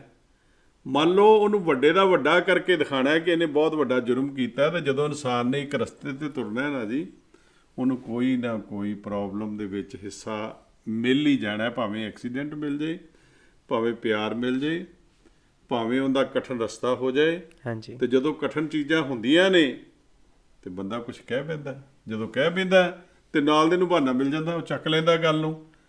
ਇਹ ਨਹੀਂ ਹੈਗਾ। ਇਹ ਵੇਖੋ, ਜਿੰਨੇ ਮੁਲਾਜ਼ਮ ਨੇ, IAS ਨੇ, IPS ਨੇ, PPS ਨੇ, ਇਹ ਆਪਣੀ ਸੀਟ ਛੱਡ ਕੇ ਜਾਂਦੇ ਆ, ਉਹੀ ਕਿਤਾਬਾਂ ਉਹਨਾਂ ਨੇ ਲਿਖੀਆਂ, ਉਹੀ ਕਿਤਾਬਾਂ ਅੱਗੋਂ ਇਹ ਸਾਈਨ ਕਰਦੇ ਆ, ਪਰ ਇੱਕ ਦੂਜੇ ਨੂੰ ਪਨਿਸ਼ ਨਹੀਂ ਕਰਦੇ, ਇੱਕ ਦੂਜੇ ਦਾ ਨੁਕਸ ਨਹੀਂ ਕਰਦੇ, ਅੱਗੋਂ ਦੀ ਅੱਗੋਂ ਆਪਣਾ ਕੰਮ ਚਲਾਉਂਦੇ ਆ। ਮੇਰੇ ਕਹਿਣ ਦਾ ਮਕਸਦ ਇਹ ਪ੍ਰੋਟੈਕਸ਼ਨ ਚਾਹੀਦੀ ਹੈ। ਬਹੁਤ ਸਾਰੇ ਕੰਟਰੀਆਂ 'ਚ ਇਹ ਚੀਜ਼ ਹੈਗੀ ਹੈ, ਇੱਕ ਹਰਦਾ ਦੂਜਾ ਹੈਂਡਸ਼ੇਕ ਕਰਦਾ ਕਿ ਮੈਂ ਤੇਰੀ ਮਦਦ ਕਰਾਂਗਾ। ਇੱਥੇ ਸਾਡੇ ਰਿਵਾਜ ਨਹੀਂ ਹੈਗਾ, ਇਹ ਰਿਵਾਜ ਹੋਣਾ ਚਾਹੀਦਾ। ਸਹੀ ਗੱਲ ਕਹੀ ਤੁਸੀਂ ਕਾਫੀ। ਹੁਣ ਇੱਕ ਹੋਟਲ ਖੋਲ੍ਹਦਾ ਹੈ ਕੋਈ, ਉਹਦੇ ਸਾਹਮਣੇ ਦੂਜਾ ਹੋਟਲ ਖੋਲ੍ਹਦਾ ਹੈ ਨਾ, ਤਾਂ ਉਹਨੂੰ ਬਿਨਾਂ ਕੁਛ ਦੇਖੀ ਐਂ ਸਮਝ ਲੈਂਦੇ ਵੀ ਇਹਦਾ ਕੰਪੀਟੀਸ਼ਨ ਹੈ ਮੇਰਾ। ਬਿਲਕੁਲ, ਇਹ ਨਹੀਂ ਸਮਝਦੇ ਵੀ ਦੋਵੇਂ ਮਿਲ ਕੇ ਕੀ ਕੁਛ ਕਰ ਸਕਦੇ ਆ, ਹੈ ਨਾ। ਇੱਥੇ ਤੁਸੀਂ ਯੂਥ ਦੀ ਗੱਲ ਕਰ ਰਹੇ ਸੀ ਸਰਬਜੀਤ ਸਿੰਘ ਜੀ, ਜੋ ਮੈਂ ਤੁਹਾਡੇ ਲਈ ਪੁੱਛਣਾ ਚਾਹੁੰਦਾ, 1980 ਦਾ ਜੋ ਯੂਥ ਸੀਗਾ ਪਿਛਲੀ ਸਦੀ ਦਾ, ਅਤੇ ਹੁਣ 2020 ਦਾ ਯੂਥ ਹੈ, ਜੋ ਕਿ ਮੇਰੇ ਹਿਸਾਬ ਨਾਲ ਇਕੁਅਲੀ ਉਤਾਵਲਾ ਹੈ, ਬਹੁਤ ਹੀ ਐਕਸਾਈਟਡ ਹੈ, ਬਹੁਤ ਹੀ ਜੋਸ਼ ਹੈ ਉਹਨਾਂ 'ਚ। ਪਰ ਉਹ ਫਰਕ, ਕਿਉਂਕਿ ਹੁਣ ਸੋਸ਼ਲ ਮੀਡੀਆ ਆ ਚੁੱਕਿਆ ਹੈ, ਟੈਕਨੋਲੋਜੀ ਬਹੁਤ ਬਦਲ ਚੁੱਕੀ ਹੈ, ਮੀਡੀਆ ਬਦਲ ਚੁੱਕਿਆ ਹੈ, ਪ੍ਰਿੰਟ ਮੀਡੀਆ ਬਦਲ ਚੁੱਕਿਆ ਹੈ, ਤਾਂ ਉਹ ਫਰਕ ਕੀ ਲੱਗਦਾ ਤੁਹਾਨੂੰ 1980 ਦਾ ਇੱਕ ਨੌਜਵਾਨ ਅਤੇ 2020 ਦਾ ਇੱਕ ਨੌਜਵਾਨ? ਮੈਂ ਹੁਣ ਜਿਹੜਾ ਹੁਣ ਦਾ ਯੂਥ ਹੈ, ਹਾਂਜੀ, ਉਹਨੂੰ ਬਹੁਤ ਮਹਾਨ ਗਿਣਦਾ। ਪਹਿਲੀ ਗੱਲ ਤਾਂ ਪਰਮਾਤਮਾ ਨੇ ਉਹਨੂੰ ਓਨੈਸਟੀ ਦੇ ਦਿੱਤੀ ਹੈ। ਕਦੀ ਤੁਸੀਂ ਦੇਖ ਲਿਓ, ਕੋਈ ਬੱਚਾ ਆਪਣੇ ਮਾਪਿਓ ਤੋਂ ਲੈ ਕੇ, ਆਪਣੇ ਚਾਚਿਆਂ ਤੋਂ ਲੈ ਕੇ, ਆਪਣੀ ਰਿਸ਼ਤੇਦਾਰੀ ਦੇ ਦੋਸਤਾਂ ਤੋਂ ਲੈ ਕੇ ਝੂਠ ਨਹੀਂ ਮਾਰੇਗਾ। ਹਾਂਜੀ, ਪਹਿਲਾਂ ਹੁੰਦਾ ਸੀ ਕਿ ਗੱਲ ਨੂੰ ਲੁਕਾ ਲਓ, ਮੇਰੇ ਦਾਦੇ ਨੂੰ ਨਾ ਪਤਾ ਲੱਗ ਜਾਏ, ਮੇਰੇ ਪਿਤਾ ਜੀ ਨੂੰ ਨਾ ਪਤਾ ਲੱਗ ਜਾਏ, ਮੇਰੇ ਮਾਤਾ ਜੀ ਨੂੰ ਨਾ ਪਤਾ ਲੱਗ ਜਾਏ, ਮੇਰੇ ਟੀਚਰ ਨੂੰ ਨਾ ਪਤਾ ਲੱਗ ਜਾਏ। ਹਾਂਜੀ, ਹੁਣ ਟੀਚਰ ਤੇ ਸਟੂਡੈਂਟ ਦੀ ਫਰੈਂਡਸ਼ਿਪ ਆ, 100%। ਹੁਣ ਸੱਸ ਤੇ ਨੂੰਹ ਦੀ ਦੋਸਤੀ ਹੈ। ਅੱਜ ਜਿਹੜੀ ਬੇਟੀ ਹੈ, ਉਹਦਾ ਮੈਂ ਤਾਂ ਕਹਾਂਗਾ ਇੱਜ਼ਤ ਮਾਨ ਵਧਿਆ, ਘਟਿਆ ਨਹੀਂ। ਬਿਲਕੁਲ ਜੀ। ਇਹ ਸਾਰਾ ਯੂਥ ਨੇ ਕੀਤਾ। ਵੇਖੋ ਅੱਗੇ ਲਵ ਮੈਰਿਜ ਨੂੰ ਜੁਰਮ ਮੰਨਿਆ ਜਾਂਦਾ ਸੀ, ਵੜ ਦਿੰਦੇ ਸੀ ਇੱਕ ਦੂਜੇ ਨੂੰ, ਤੂੰ ਮੇਰੀ ਬੇਟੀ ਦੇ ਮਗਰ ਫਿਰਦਾ, ਤੂੰ ਮੇਰੀ ਬੇਟੀ ਨਾਲ ਲਵ ਕਰਦਾ। ਹੁਣ ਨਹੀਂ, ਹੁਣ ਤਾਂ ਉਹ ਕਹਿੰਦੇ ਨੇ ਮੇਰੇ ਜੋ ਬੇਟੇ ਦੀ ਪਸੰਦ ਹੈ, ਜੋ ਮੇਰੀ ਧੀ ਦੀ ਪਸੰਦ ਹੈ, ਮੈਂ ਇਹਦੇ ਨਾਲ ਚੱਲਣਾ ਹੈ। ਵੇਖੋ ਕਿੰਨੇ ਪਰਸੈਂਟ ਫਰਕ ਪੈ ਗਿਆ, ਜਾਤ ਪਾਤ ਦਾ ਫਰਕ ਕਿੰਨਾ ਪੈ ਗਿਆ। ਇੱਕ ਜਾਤ ਗੁਪਤਾ ਆ, ਇੱਕ ਜਾਤ ਸਿੱਖ ਆ, ਇੱਕ ਜਾਤ ਹਿੰਦੂ ਹੈ, ਇੱਕ ਜਾਤ ਮੁਸਲਮਾਨ ਹੈ। ਕਿਸੇ ਨੇ ਨਹੀਂ ਉਹਨੂੰ ਮੰਨਿਆ। ਸਾਰਿਆਂ ਨੇ ਇਹ ਦੇਖਿਆ ਕਿ ਅਸੀਂ ਕਿਸ ਤਰੀਕੇ ਦੇ ਨਾਲ ਆਪਣੇ ਆਪ ਨੂੰ ਚਲਾ ਸਕਦੇ ਹਾਂ, ਕਿਸ ਤਰ੍ਹਾਂ ਕਿਸੇ ਤੋਂ ਮਦਦ ਲੈ ਸਕਦੇ ਹਾਂ। ਤੇ ਅੱਜ ਕਿੱਡਾ ਵੱਡਾ ਫਰਕ ਪੈ ਗਿਆ। ਇਸੇ ਤਰ੍ਹਾਂ ਨਾਲ ਹੀ ਆਪਣੇ ਦੇਸ਼ ਦੀ, ਪੰਜਾਬ ਦੀ ਓਨੈਸਟੀ, ਇਹ ਮਿਹਨਤ ਆ। ਜੇ ਯੂਥ ਵਾਲਾ ਮਿਹਨਤ ਕਰਦਾ ਤੇ ਨਾਲ ਮਨ 'ਚ ਅਨੁਭਵ ਰੱਖਦਾ ਕਿ ਮੈਂ ਆਪਣੇ ਪਿੰਡ ਦੀ ਸਫਾਈ ਕਿਵੇਂ ਕਰਾਉਣੀ ਹੈ, ਹਾਂਜੀ, ਮੈਂ ਆਪਣੇ 'ਚ ਬੈਠਣ ਦਾ ਇੰਤਜ਼ਾਮ ਕਿਵੇਂ ਕਰਨਾ ਹੈ, ਮੈਂ ਸਟੇਡੀਅਮ ਕਿਵੇਂ ਚਲਾਉਣਾ ਹੈ, ਉਹ ਐਸੇ ਬੱਚੇ ਮੋਹਰੇ ਨਿਕਲਦੇ ਨੇ। ਅਸੀਂ ਨਾ ਜਦੋਂ ਨਵਾਂ ਸਮਾਨ ਦੇਣਾ ਸ਼ੁਰੂ ਕੀਤਾ, ਸਰਦਾਰ ਸੁਖਬੀਰ ਸਿੰਘ ਬਾਦਲ ਨੇ ਨਾ ਹਰ ਪਿੰਡ ਵਾਸਤੇ ਕਿਹਾ ਕਿ ਜਿੰਮਾਂ ਦਿਓ। ਹਾਂਜੀ, ਜਦੋਂ ਇਹ ਕਮਰੇ ਇਹਨਾਂ ਨੇ ਬਣਾਤੇ ਵੀ ਸਾਡਾ ਤਾਂ ਕਮਰਾ ਤਿਆਰ ਹੋ ਗਿਆ ਜੀ, ਆ ਫਲਾਣੀ ਚੀਜ਼ ਬਣ ਗਈ ਹੈ ਜੀ, ਸਾਨੂੰ ਬੜਾ ਅੱਛਾ ਮਿਲਿਆ ਵੀ, ਇਹਦਾ ਮਤਲਬ ਬੜੀ ਲੋੜ ਸੀ ਇਸ ਗੱਲ ਦੀ, ਇਹ ਲੋੜ ਪੂਰੀ ਕੀਤੀ ਗਈ। ਇਸੇ ਤਰ੍ਹਾਂ ਨਾਲ ਸਰਦਾਰ ਪ੍ਰਕਾਸ਼ ਸਿੰਘ ਬਾਦਲ ਇੱਕੋ ਗੱਲ ਸੋਚਦੇ ਸੀ, ਮੇਰੇ ਪਿੰਡ ਦੇ ਕੋਲ ਮੰਡੀ ਹੋਵੇ, ਹਾਂਜੀ, ਜਿੰਦਾ ਅੱਜ ਰੌਲਾ ਪੈ ਰਿਹਾ। ਵੱਡੀਆਂ ਮੰਡੀਆਂ ਤਾਂ ਪਹਿਲਾਂ ਸੀਗੀਆਂ, ਸ਼ਹਿਰ 'ਚ ਲਿਆਉਣਾ ਪੈਂਦਾ ਸੀ। ਜਲੰਧਰ ਸ਼ਹਿਰ 'ਚ ਆਪਾਂ ਬੈਠੇ ਹਾਂ, ਜਲੰਧਰ ਸ਼ਹਿਰ ਵਿੱਚ 40 ਕਿਲੋਮੀਟਰ ਤੋਂ 50 ਕਿਲੋਮੀਟਰ ਤੋਂ ਫਸਲ ਆਉਂਦੀ ਸੀ। ਇਹਨਾਂ ਨੇ ਪਿੰਡਾਂ ਦੇ ਦੁਆਲੇ ਮੰਡੀਆਂ ਬਣਵਾਈਆਂ। ਇਹਨਾਂ ਨੇ ਉੱਥੇ ਆੜ੍ਹਤੀਆਂ ਨੂੰ ਕੰਮ ਦਿੱਤਾ ਵੀ ਚਲੋ ਤੁਸੀਂ ਆੜ੍ਹਤੀ ਬਣ ਜਾਓ, ਸਭ ਬੰਦੇ ਜਿਨ੍ਹਾਂ ਕੋਲ ਜ਼ਮੀਨ ਨਹੀਂ ਹੈ ਜਾਂ ਹੈ। ਫਿਰ ਉਸ ਤੋਂ ਬਾਅਦ ਆ ਜਿਹੜਾ ਪਾਣੀ ਦਾ ਸਿਸਟਮ ਹੈ, ਕਿੱਥੇ ਟੈਂਕੀਆਂ ਹੁੰਦੀਆਂ ਸੀ, ਹਾਂਜੀ, ਪਾਣੀ ਦੇ ਸਿਸਟਮ ਦੀਆਂ ਟੈਂਕੀਆਂ ਦਿੱਤੀਆਂ। ਘਰ ਘਰ ਪਾਣੀ ਗਿਆ, ਸਵੱਛ ਪਾਣੀ ਗਿਆ, ਡੂੰਘੇ ਬੋਰਾਂ ਦਾ ਪਾਣੀ ਗਿਆ। ਫਿਰ ਇਹਨਾਂ ਨੇ ਕੀ ਕੀਤਾ ਜੀ, ਇਹਨਾਂ ਨੇ ਸਾਰੇ ਤਰ੍ਹਾਂ ਦੀਆਂ ਸਬਸਿਡੀਆਂ ਦਵਾਈਆਂ ਕਿ ਕਿਸਾਨੀ ਲਾਭਬੰਦ ਸੌਦਾ ਨਹੀਂ ਹੈਗਾ, ਛੋਟਾ ਕਿਸਾਨ ਮੇਰਾ ਮਾਰਿਆ ਨਾ ਜਾਵੇ। ਛੋਟੇ ਕਿਸਾਨ ਵਾਸਤੇ ਸਾਰੇ ਪ੍ਰਬੰਧ ਦਿੱਤੇ। ਸੁਸਾਇਟੀਆਂ ਵੇਖੋ ਹਰ ਜੁਝਾਰ ਰੱਖ ਕੇ ਬੈਠੀਆਂ, ਹਰ ਬੀਂ ਰੱਖ ਕੇ ਬੈਠੀਆਂ, ਹਰ ਖਾਦ ਰੱਖ ਕੇ ਬੈਠੀਆਂ, ਕੋਈ ਪਿੰਡ ਦੀ ਚੀਜ਼ ਪਿੰਡ 'ਚ ਪ੍ਰੋਵਾਈਡ ਹੋ ਜਾਏ।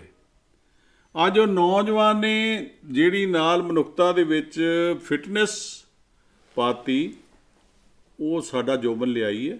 ਬਿਲਕੁਲ। ਹੁਣ ਤੁਸੀਂ ਦੂਰ ਕੀ ਜਾਣਾ ਹੈ, ਇਸ ਵੇਲੇ ਬੜਾ ਵੱਡਾ ਦੁਖਾਂਤ ਹੈ ਪੰਜਾਬ ਤੇ ਦੇਸ਼ ਵਾਸਤੇ। ਅੱਜ ਕਿਸਾਨੀ ਸਟਰਗਲ ਕਰ ਰਹੀ ਹੈ। ਕੋਈ ਬਹਿ ਸਕਦਾ 40 ਦਿਨ ਜਾ ਕੇ, 40ਵਾਂ ਦਿਨ ਅੱਜ ਦਿੱਲੀ ਬਾਰਡਰ ਤੇ ਹੋ ਗਿਆ, ਜਿੱਥੇ ਝੌਂਪੜੀ ਵੀ ਨਹੀਂ, ਟਰਾਲੀ ਦੇ ਉੱਤੇ ਤਰਪਾਲ ਪਾਈ ਏ। ਮਾਵਾਂ ਧੀਆਂ ਭੈਣਾਂ ਰੋਟੀ ਬਣਾ ਲਈਆਂ, ਰੋਟੀ ਬਣਾਈ ਜਾਂਦੀਆਂ, ਰਾਸ਼ਨ ਵਾਲਾ ਰਾਸ਼ਨ ਲਈ ਜਾਂਦਾ। ਇਹ ਗੱਲ ਬਹੁਤ ਵਧੀਆ ਹੋਈ ਕਿ ਸਾਰੇ ਮੁਲਕ ਨੇ ਉਹਨਾਂ ਦੀ ਮਦਦ ਕੀਤੀ, ਸਾਰੇ ਮੁਲਕ ਨੇ ਹਰ ਚੀਜ਼ ਪਹੁੰਚਾਈ, ਹਰ ਗੁਰਦੁਆਰੇ ਨੇ ਸੇਵਾ ਕੀਤੀ, ਹਰ ਸੰਤ ਨੇ ਸੇਵਾ ਕੀਤੀ। ਜਿੰਨੇ ਜੋਗਾ ਜ਼ਿਮੀਂਦਾਰ ਸੀ ਘਰੋਂ ਲੈ ਕੇ ਗਿਆ। ਜੇ ਬੰਦ ਦੀ ਕਾਲ ਹੋਈ, ਹਰ ਵਪਾਰੀ ਨੇ ਬੰਦ ਕੀਤਾ, ਕਿਉਂਕਿ ਉਹਨਾਂ ਦੇ ਮਨ 'ਚ ਇਹ ਗੱਲ ਆ ਗਈ ਕਿ ਜੇ ਸਾਡੀ ਕਿਸਾਨੀ ਨਾ ਰਹੀ, ਜੇ ਵੱਡੀਆਂ ਫਰਮਾਂ ਕੋਲ ਚਲੀ ਗਈ ਤਾਂ ਅਸੀਂ ਮਾਰੇ ਜਾਵਾਂਗੇ। ਪਰ ਉਹਦੇ ਨਾਲ ਸਰਨਾ ਵੱਡੀ ਚੀਜ਼ ਇਹ ਦੇਖਣ ਵਾਲੀ ਏ, ਪਿਛਲਾ ਸਟਰਗਲ ਮੈਨੂੰ ਕੋਈ ਦਿਖਾ ਦਿਓ ਜਿਹਦੇ ਵਿੱਚ ਮਾਰ ਧਾੜ ਨਾ ਹੋਈ ਹੋਵੇ। ਸਹੀ ਗੱਲ ਹੈ। ਇਹਦੇ ਵਿੱਚ ਕੋਈ ਮਾਰ ਧਾੜ ਨਹੀਂ, ਆਪਣੀਆਂ ਜਾਨਾਂ ਦੇਈ ਜਾਂਦੇ ਆ। ਅੱਜ 50 ਬੰਦੇ, ਅੱਜ ਵੀ 2 ਬੰਦੇ ਐਕਸਪਾਇਰ ਹੋਏ ਨੇ। ਸਮਝ ਲਓ 52 ਬੰਦੇ ਉੱਥੇ ਬੈਠਿਆਂ ਐਕਸਪਾਇਰ ਹੋ ਗਏ, ਜਿਹੜੇ ਸ਼ਾਂਤਮਈ ਤਰੀਕੇ ਨਾਲ ਸਟਰਗਲ ਕਰ ਰਹੇ ਨੇ। ਮੈਂ ਉਹ ਦੇਖ ਰਿਹਾ ਕਿ ਇਹ ਜਜ਼ਬਾ ਸਾਡੇ ਨੌਜਵਾਨਾਂ 'ਚ, ਇਹ ਜਜ਼ਬਾ ਸਾਡੇ ਕਿਸਾਨਾਂ 'ਚ, ਇਹ ਕਿੱਡੀ ਵੱਡੀ ਉੱਨਤੀ ਹੈ। ਇਹ ਕਿੰਨੀ ਮਿਹਨਤ ਕਰਦੇ ਨੇ, ਇਹ ਕਿੰਨੇ ਸਟਰੋਂਗ ਮੈਨ ਨੇ। ਕਿਸਾਨ ਨੂੰ ਸਟਰੋਂਗ ਮੈਨ ਮੰਨਿਆ ਜਾਂਦਾ, ਜੱਟ ਨੂੰ ਸਟਰੋਂਗ ਮੈਨ ਮੰਨਿਆ ਜਾਂਦਾ। ਤੇ ਕਿੰਨੇ ਸਟਰੋਂਗ ਮੈਨ ਹੋ ਕੇ ਇਹਨਾਂ ਨੇ ਲਗਾਤਾਰ ਸਟਰਗਲ ਕੀਤਾ। ਪਹਿਲਾਂ ਇੱਥੇ ਰੇਲਾਂ 'ਤੇ ਬੈਠੇ ਰਹੇ ਨੇ, ਜਾ ਕੇ ਲੈਣਾ ਦੇ ਉੱਤੇ ਸੌਂਦੇ ਰਹੇ ਨੇ, ਸਟੇਸ਼ਨਾਂ 'ਤੇ ਰਹੇ ਨੇ, ਸ਼ਾਂਤਮਈ ਸਾਰੇ ਕੰਮ ਕੀਤੇ ਨੇ। ਹੁਣ ਸ਼ਾਂਤਮਈ ਉੱਥੇ ਬੈਠ ਕੇ ਸਟਰਗਲ ਕਰ ਰਹੇ ਨੇ, ਪਤਾ ਨਹੀਂ ਕਿੰਨੀ ਦੇਰ ਕਰਨਾ ਪੈਣਾ ਹੈ। ਤੇ ਜੇ ਮੈਂ ਅੱਜ ਦਾ ਨੌਜਵਾਨ, ਤੁਹਾਡੀ ਗੱਲ ਦੇ ਸਵਾਲ 'ਤੇ ਆ ਜਾ, ਅੱਜ ਦਾ ਨੌਜਵਾਨ ਦੇ ਕਾਰਨ ਹੀ ਅੱਜ ਇੰਨੀ ਸ਼ਾਂਤੀ ਹੈ ਕਿ ਆਪਣੇ ਬਜ਼ੁਰਗਾਂ ਦਾ ਕਹਿਣਾ ਮੰਨ ਕੇ ਕਿਸੇ ਤਰ੍ਹਾਂ ਦਾ ਵੀ ਕੋਈ ਨੁਕਸਾਨ ਨਹੀਂ ਕੀਤਾ। ਦੇਖੋ ਕਿੰਨੀ ਸਟਰਗਲ ਹੈ। ਕੱਲ੍ਹ ਇੱਕ ਨੌਜਵਾਨ ਬੈਗ ਟਰੈਕਟਰ ਲੈ ਕੇ ਪੰਜਾਬ ਤੋਂ 350 ਕਿਲੋਮੀਟਰ ਉੱਥੇ ਪਹੁੰਚ ਗਿਆ। ਹੈਂਡੀਕੈਪ ਆਪਣੀ ਬੱਗੀ ਦੇ ਉੱਤੇ ਚਲਾ ਗਿਆ, ਚਲਾ ਕੇ। ਮਾਤਾ ਕੋਈ ਚਲੀ ਗਈ ਹੈ ਜਿਹਨੂੰ ਬੜੀ ਪ੍ਰੋਬਲਮ ਹੈ, ਇਕੱਲੀ ਮਾਤਾ ਕਹਿੰਦੀ ਮੈਂ ਤਾਂ ਇੱਥੇ ਜਾ ਕੇ ਰਹੂੰਗੀ, ਮੈਂ ਤਾਂ ਆਪਣੀ ਸ਼ਹੀਦੀ ਪ੍ਰਾਪਤ ਕਰੂੰਗੀ। ਇਹ ਜਿਹੜਾ ਜਜ਼ਬਾ ਆਇਆ ਨਾ ਜੀ ਸਾਹਮਣੇ, ਇਹਨੇ ਪੰਜਾਬ ਨੂੰ, ਦੇਸ਼ ਨੂੰ, ਸਿੱਖ ਕੌਮ ਨੂੰ, ਮੈਂ ਕੌਮ ਤਾਂ ਨਹੀਂ ਕਹਿੰਦਾ ਕਿ ਸਾਰੇ ਕਿਸਾਨ ਚਾਹੇ ਯੂਪੀ ਦੇ ਚਾਹੇ ਦੂਜੇ ਬਾਰਡਰਾਂ ਦੇ ਉਹ ਵੀ ਸਾਰੇ ਪਹੁੰਚੇ ਨੇ, ਉਹਨਾਂ 'ਚੋਂ ਜ਼ਿਆਦਾ ਹਿੰਦੂ ਜੈਂਟਲਮੈਨ ਨੇ। ਤੇ ਤੁਸੀਂ ਦੇਖ ਲਓ ਹਰਿਆਣਵੀ ਜਿੰਨੇ ਨੇ ਕਿਵੇਂ ਇੱਕ ਦੂਜੇ ਨੂੰ ਸਪੋਰਟ ਕੀਤਾ। ਸਰਕਾਰਾਂ ਨੇ ਲੜਾਇਆ, ਸਰਕਾਰਾਂ ਨੇ ਡਿਵਾਈਡ ਕੀਤਾ, ਕਿਸਾਨ ਇਕੱਠਾ ਹੋ ਗਿਆ, ਸਮੁੰਦਰ ਬਣ ਗਿਆ। ਕਹਿਣ ਦਾ ਮਸਲਾ ਇਹ ਸਾਰਾ ਨੌਜਵਾਨਾਂ ਨੂੰ ਸੁਨੇਹ ਜਾਂਦਾ। ਸਾਡੀ ਲਾਈਨ ਦੇ ਵਿੱਚ ਵੀ ਜਿਹੜੇ ਨੌਜਵਾਨ ਬੰਦੇ ਬਣੇ ਨੇ, ਨਵੇਂ ਆਏ ਨੇ, ਭਾਵੇਂ ਕੋਈ MLA ਦੇ ਰੂਪ 'ਚ ਆਇਆ, ਕੋਈ MP ਦੇ ਰੂਪ 'ਚ ਆਇਆ, ਉਹ ਵੀ ਓਨੈਸਟੀ ਨਾਲ ਭਰਿਆ, ਉਹ ਵੀ ਵਿਧਾਨ ਸਭਾ ਜਦੋਂ ਖਲੋਂਦਾ, ਪਾਰਲੀਮੈਂਟ 'ਚ ਖਲੋਂਦਾ ਤੇ ਸੱਚਾਈ ਦੀ ਗੱਲ ਕਰਦਾ, ਨਿਰਾ ਪਾਰਟੀ ਮਗਰ ਗੱਲ ਨਹੀਂ ਕਰਦਾ। ਜਿਹੜਾ ਬੰਦਾ ਸੱਚੀ ਗੱਲ ਕਰੇ, ਲੋਕ ਉਹਨੂੰ ਸ਼ਾਬਾਸ਼ ਦਿੰਦੇ ਨੇ, ਲੋਕ ਉਹਨੂੰ ਪਿਆਰ ਕਰਦੇ ਨੇ, ਲੋਕ ਉਹਨੂੰ ਆਸ਼ੀਰਵਾਦ ਦਿੰਦੇ ਨੇ। ਇਹ ਵੋਟ ਵੀ ਇੱਕ ਆਸ਼ੀਰਵਾਦ ਆ। ਜਦੋਂ ਆਸ਼ੀਰਵਾਦ ਹੋਣਾ, ਵੋਟ ਤੁਹਾਨੂੰ ਤਾਂ ਪੈਣੀ ਹੈ। ਨਹੀਂ ਤੇ ਵੋਟ ਪਾਉਣ ਲੱਗਿਆ ਤੁਸੀਂ ਆਪਣੀ ਵੋਟ ਚੁੱਕ ਕੇ ਦੂਜੇ ਡੱਬੇ 'ਚ ਪਾ ਦੇਣੀ। ਨਹੀਂ ਯਾਰ, ਇਹਦਾ ਆਚਰਣ ਠੀਕ ਨਹੀਂ, ਇਹ ਦੇਸ਼ ਲਈ ਠੀਕ ਨਹੀਂ ਹੋ ਸਕਦਾ, ਇਹ ਪੰਜਾਬ ਲਈ ਠੀਕ ਨਹੀਂ ਹੋ ਸਕਦਾ। ਇਸ ਕਰਕੇ ਅੱਜ ਉੱਪਰ ਹੀ ਹੋ ਜਾਏਗਾ। ਦੇਖਿਓ ਹੁਣ ਇੰਨੀ ਦੁਨੀਆ ਸਾਡੀ ਬਾਹਰ ਚਲ ਗਈ, ਬਾਹਰਲੇ ਮੁਲਕਾਂ 'ਚ NRI ਵੀਰ ਜਾਗ ਵੇਖੋ ਕਿਵੇਂ ਮਿਹਨਤ ਕਰਦੇ ਨੇ। ਇਸ ਲੋਕਡਾਊਨ 'ਚ ਉਹਨਾਂ ਨੇ ਕਿੰਨੀ ਮਦਦ ਭੇਜੀ ਹੈ। ਮੇਰੇ 2-3 ਦੋਸਤ ਨੇ ਜਿਨ੍ਹਾਂ ਨੇ ਡੀਜ਼ਲ ਪੈਟਰੋਲ ਹੀ ਫ੍ਰੀ ਕੀਤਾ ਹੋਇਆ, ਜਿਨ੍ਹਾਂ ਨੇ ਪੈਸੇ ਬੰਨ੍ਹ ਤੇ ਕਿ ਟਰਾਲੀ ਭਰ ਕੇ ਜਾਂਦੀ, ਉਹਦੀ ਸੇਵਾ ਵਾਸਤੇ ਅਸੀਂ ਆਹ ਖਰਚਾ ਕਰਾਂਗੇ ਨਾਲ। ਉਹਨਾਂ ਨੇ ਸ਼ਹਿ ਨਹੀਂ ਦਿੱਤੀ, ਉਹਨਾਂ ਨੇ ਨਾਲ ਹੋ ਕੇ ਭਾਈਬੰਦੀ ਦਿਖਾਈਏ। ਅਸੀਂ ਕਿਸਾਨ ਸੀ, ਕਿਸਾਨ ਦੇ ਪੁੱਤ ਸੀ, ਅਸੀਂ ਬਾਹਰ ਚਲੇ ਗਏ, ਸਾਡੇ ਕੋਲ ਡਾਲਰ ਪਾਉਂਡ ਆ ਗਏ, ਅਸੀਂ ਆਪਣੇ ਦਸਵੰਧ ਕੱਢ ਕੇ ਤੁਹਾਨੂੰ ਭੇਜ ਰਹੇ ਹਾਂ, ਕਿਉਂਕਿ ਸਾਡੀ ਧਰਤੀ ਮਾਂ ਜਿਹਦੇ ਨਾਲ ਸਾਨੂੰ ਪਿਆਰ ਏ, ਤੁਹਾਡੇ ਨਾਲ ਸਾਨੂੰ ਪਿਆਰ ਏ, ਸਾਨੂੰ ਆਪਣੇ ਪਿੰਡ ਨਾਲ ਪਿਆਰ ਏ, ਇਸ ਕਰਕੇ ਅਸੀਂ ਕਰ ਰਹੇ ਹਾਂ। ਵੇਖੋ ਇਹ ਜਿਹੜੀ ਮਹਾਨ ਗੱਲ ਹੋਈ ਹੈ ਨਾ ਜੀ, ਇਹ ਉੱਦਾਂ ਨਹੀਂ ਸੀ ਪਤਾ ਲੱਗਣੀ। ਜਦੋਂ ਕੋਈ ਸਟਰਗਲ ਹੋਵੇ ਉਦੋਂ ਹੀ ਪਤਾ ਲੱਗਦੀ ਹੈ, ਜਦੋਂ ਕੋਈ ਔਖਾ ਸਮਾਂ ਹੋਵੇ ਉਦੋਂ ਹੀ ਪਤਾ ਲੱਗਦਾ। ਇਹ ਆ ਵੀ ਸੱਚਾ ਪਾਤਸ਼ਾਹ ਮਿਹਰਬਾਨੀ ਕਰੇ, ਮੋਦੀ ਸਾਹਿਬ ਨੂੰ ਸਮਝ ਦੇਵੇ। ਮੈਂ ਮੋਦੀ ਸਾਹਿਬ ਦੇ ਨਾਲ 2 ਦਿਨ ਇੱਥੇ ਇਕੱਠੇ ਹੋਏ ਨੇ। ਜਦੋਂ RSS ਦੇ ਵਿੱਚ ਹੁੰਦੇ ਸੀ, ਉਦੋਂ ਨਾ ਉਹ ਪੋਜੀਸ਼ਨ ਦੇ ਮਾਲਕ ਸੀ, ਨਾ ਅਸੀਂ ਪੋਜੀਸ਼ਨ ਦੇ ਮਾਲਕ ਸੀ। ਅਸੀਂ ਲੋਕਾਂ ਦਾ ਸਰਵੇ ਕੀਤਾ ਸੀ। ਆ ਮੇਰੇ ਘਰ ਉਹਨਾਂ ਦੀ ਫੋਟੋ ਵੀ ਲੱਗੀ ਹੋਈ ਹੈ। ਪਰ ਲੇਕਿਨ ਇੰਨੀ ਮਹਾਨ ਚਾਹ ਵਾਲਾ ਬਣ ਕੇ ਪ੍ਰਾਈਮ ਮਿਨਿਸਟਰ ਲੋਕਾਂ ਨੇ ਬਣਾ ਦੇਣਾ, ਇੰਨੀ ਵਾਰੀ ਮੁੱਖ ਮੰਤਰੀ ਬਣਾ ਦੇਣਾ। ਪਰ ਲੇਕਿਨ ਇਹ ਭਾਵ ਜਲਦੀ ਕਰਨਾ ਚਾਹੀਦਾ। ਇਹ 'ਚ ਬਹੁਤ ਵੱਡਾ ਨੁਕਸਾਨ ਹੋ ਰਿਹਾ, ਇਹ 'ਚ ਬੜਾ ਸਾਡੇ ਦੇਸ਼ ਦਾ ਨੁਕਸਾਨ ਹੋ ਰਿਹਾ। ਇਹ 'ਚ ਭਾਈਬੰਦੀ ਤਾਂ ਇਕੱਠੀ ਹੋ ਗਈ, ਇਹ ਤਾਂ ਸਿਆਣੇ ਅਸੀਂ ਨਿਕਲੇ। ਨਹੀਂ ਤਾਂ ਜਦੋਂ ਬਲੂ ਸਟਾਰ ਹੋਇਆ ਸੀ, ਥੋੜ੍ਹੇ ਜਿਹੇ ਬੰਦੇ ਐਕਸਪਾਇਰ ਹੋਏ ਸੀ, ਤੇ ਵੇਖੋ ਕਿਵੇਂ ਰੈਵੋਲੂਸ਼ਨ ਕਿੱਦਾਂ ਚੱਲ ਪਿਆ ਸੀ, ਕਿਵੇਂ ਪ੍ਰੋਬਲਮ ਕ੍ਰੀਏਟ ਹੋ ਗਈ ਸੀ। ਇਹ ਪਿਛਲੇ ਦੁੱਖ ਹੀ ਨਹੀਂ ਸਾਡੇ ਭੁੱਲੇ, ਤੇ ਅਗਲਾ ਦੁੱਖ ਜਿਹੜਾ ਸਾਡਾ ਸਟਾਰਟ ਹੋਇਆ, ਰੱਬ ਕਰੇ ਗੁਰੂ ਮਹਾਰਾਜ ਕਰਨ। ਮੈਂ ਤਾਂ ਸਾਰੇ ਧਰਮਾਂ ਨੂੰ ਅਰਦਾਸ ਕਰਦਾ ਕਿ ਸੱਚਾ ਪਾਤਸ਼ਾਹ ਐਸੀ ਮਿਹਰ ਕਰੇ ਕਿ ਇਹ ਸੰਕਟ 'ਚੋਂ ਅਸੀਂ ਨਿਕਲ ਜਾਈਏ ਤੇ ਕਿਸਾਨੀ ਦੀ ਜਿੱਤ ਹੋਵੇ ਤੇ ਨੌਜਵਾਨਾਂ ਦੀ ਜਿੱਤ ਆ। ਮੈਂ ਇਹ ਕਹਿੰਦਾ, ਤੁਸੀਂ ਨੌਜਵਾਨ ਦਾ ਸਵਾਲ ਛੇੜਿਆ ਸੀ, ਮੈਂ ਨੌਜਵਾਨ ਦੇ ਹੱਕ 'ਚ ਬਹੁਤ ਜ਼ਿਆਦਾ ਹਾਂ। ਇਹ ਜੋ ਪ੍ਰੋਟੈਸਟ ਚੱਲ ਰਹੇ ਨੇ 21ਵੀਂ ਸਦੀ ਦਾ ਇੱਕ ਰੈਵੋਲਿਊਸ਼ਨ ਹੈ, ਇੱਕ ਐਗਜ਼ਾਮਪਲ ਹੈ ਵੀ ਇੱਕ ਕਮਿਊਨਿਟੀ ਕਿਵੇਂ ਹੋਣੀ ਚਾਹੀਦੀ ਹੈ ਉੱਥੇ, ਕਿਉਂਕਿ ਹਰ ਧਰਮ ਦਾ, ਹਰ ਸਟੇਟ ਦਾ ਇਨਸਾਨ ਬੈਠਾ ਅਤੇ ਉੱਥੇ ਆਏ ਨਹੀਂਗਾ ਵੀ ਹਾਂਜੀ ਤੁਸੀਂ ਇਸ ਸਟੇਟ ਤੋਂ, ਤੁਸੀਂ ਇਸ ਸਟੇਟ ਤੋਂ। ਉੱਥੇ ਹੈ ਕਿ ਹਾਂ ਤੂੰ ਵੀ ਕਿਸਾਨ ਹੈ, ਤੁਸੀਂ ਵੀ ਇਨਸਾਨ ਹੋ, ਤੁਸੀਂ ਵੀ ਕਿਸਾਨ ਹੋ, ਅਤੇ ਉਹ ਉੱਥੋਂ ਤੱਕ ਹੀ ਸੀਮਤ ਹੈ। ਅਤੇ ਇਹ ਮੈਨੂੰ ਲੱਗਦਾ ਵੀ ਐਵੇਂ ਹੀ ਇੱਕ ਕਮਿਊਨਿਟੀ ਹੋਣੀ ਚਾਹੀਦੀ ਹੈ, ਇੰਨੀ ਸਟਰੋਂਗ ਕਮਿਊਨਿਟੀ। ਅਤੇ ਮੈਨੂੰ ਤੁਸੀਂ ਇਹ ਵੀ ਗੱਲ ਕੀਤੀ ਵੀ ਕਿਵੇਂ ਓਨੈਸਟ ਅੱਜ ਦਾ ਯੂਥ, ਕਿਵੇਂ ਅੱਜ ਦਾ ਯੂਥ ਇੰਨਾ ਪਾਵਰਫੁੱਲ ਹੈ, ਇੰਨਾ ਉਹਨਾਂ 'ਚ ਵੈਲਿਊਜ਼ ਹੈ ਬਹੁਤ ਜ਼ਿਆਦਾ।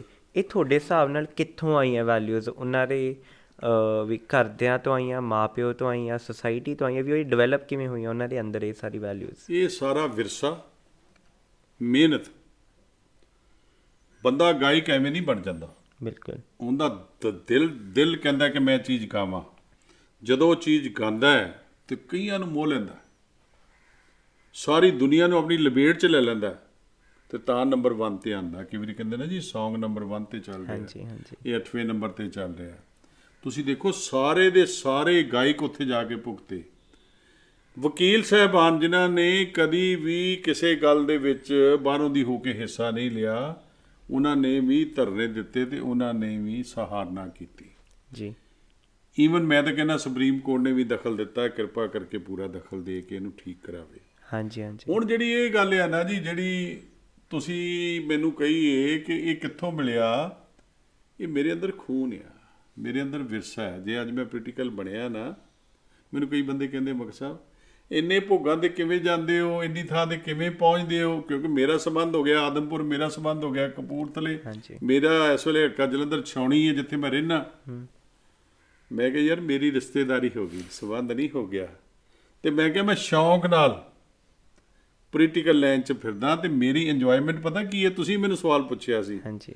ਮੇਰੀ ਇੰਜੋਇਮੈਂਟ ਇਹੋ ਹੀ ਏ ਕਿ ਅਗਲੇ ਦਾ ਦੁੱਖ ਹੋ ਗਿਆ ਤੇ ਮੈਂ ਉਹਦੇ ਕੋਲ ਪੂਰਾ ਟਾਈਮ ਦੇ ਕੇ ਉਹਦੇ ਕੋਲ ਬੈਠਾ, ਉਹਨੂੰ ਪਿਆਰ ਕੀਤਾ, ਉਹਦੇ ਕੋਲ ਪਿਆਰ ਲਿਆ। ਮੈਂ ਵਿਆਹ ਤੇ ਗਿਆ, ਮੈਂ ਵਿਆਹ ਨੂੰ ਇੰਜੋਏ ਕੀਤਾ। ਮੇਰੇ ਤੇ ਸ਼ਹੀਦੇ ਆਜ਼ਮ ਭਗਤ ਸਿੰਘ ਦਾ ਦਿਨ ਆ ਗਿਆ, ਮੈਂ ਉਹਨੂੰ ਮਨਾ ਲਿਆ। ਜੇ ਮੈਂ ਨਹੀਂ ਮਨਾਇਆ ਤੇ ਮੈਂ ਸਾਰੀ ਰਾਤ ਨਹੀਂ ਸੁੱਤਾ ਕਿ ਮੇਰੇ ਕੋਲ ਗਲਤੀ ਹੋ ਗਈ। ਗਲਤੀ ਬੰਦਾ ਰੋਜ਼ ਕਰਦਾ, ਰੋਜ਼ ਸਾਡੇ ਕੋਲ ਲੋਕ ਰਹਿ ਵੀ ਜਾਂਦੇ ਨੇ, ਪਰ ਅਸੀਂ ਦੂਜੇ ਦਿਨ ਜਾ ਕੇ ਉਹਨਾਂ ਨੂੰ ਮਿਲ ਲਈਦਾ, ਮਾਫੀ ਮੰਗ ਲਈਦੀ ਹੈ। ਘਰ 'ਚ ਵੀ ਬਿਮਾਰੀ ਸੁੱਖ ਦੁੱਖ ਹੁੰਦਾ ਹੈ, ਕਿਸੇ ਲਈ ਨਹੀਂ ਬੰਦਾ ਜਾ ਸਕਦਾ। ਪਰ ਲੇਕਿਨ ਮੈਂ ਇਹ ਕਹਿ ਸਕਦਾ ਕਿ ਜੇ ਬੰਦਾ ਸ਼ੌਂਕ ਨਾਲ ਪੋਲੀਟੀਕਲ ਲਾਈਨ ਕਰੇ, ਘਰੋਂ ਸੌਖਾ ਹੋਵੇ, ਤੇ ਲੋਕਾਂ ਨੂੰ ਬੜਾ ਸੁੱਖ ਦੇ ਸਕਦਾ। ਅਸੀਂ ਆਪਣੇ ਆਪ ਨੂੰ, ਮੈਂ ਤਾਂ ਆਪਣੇ ਆਪ ਨੂੰ ਪਹਿਲਾਂ ਸਕਸੈਸ ਕੀਤਾ ਹੈ ਕਿ ਮੈਂ ਫਾਈਨੈਂਸ਼ੀਅਲੀ ਠੀਕ ਹੋਵਾਂ।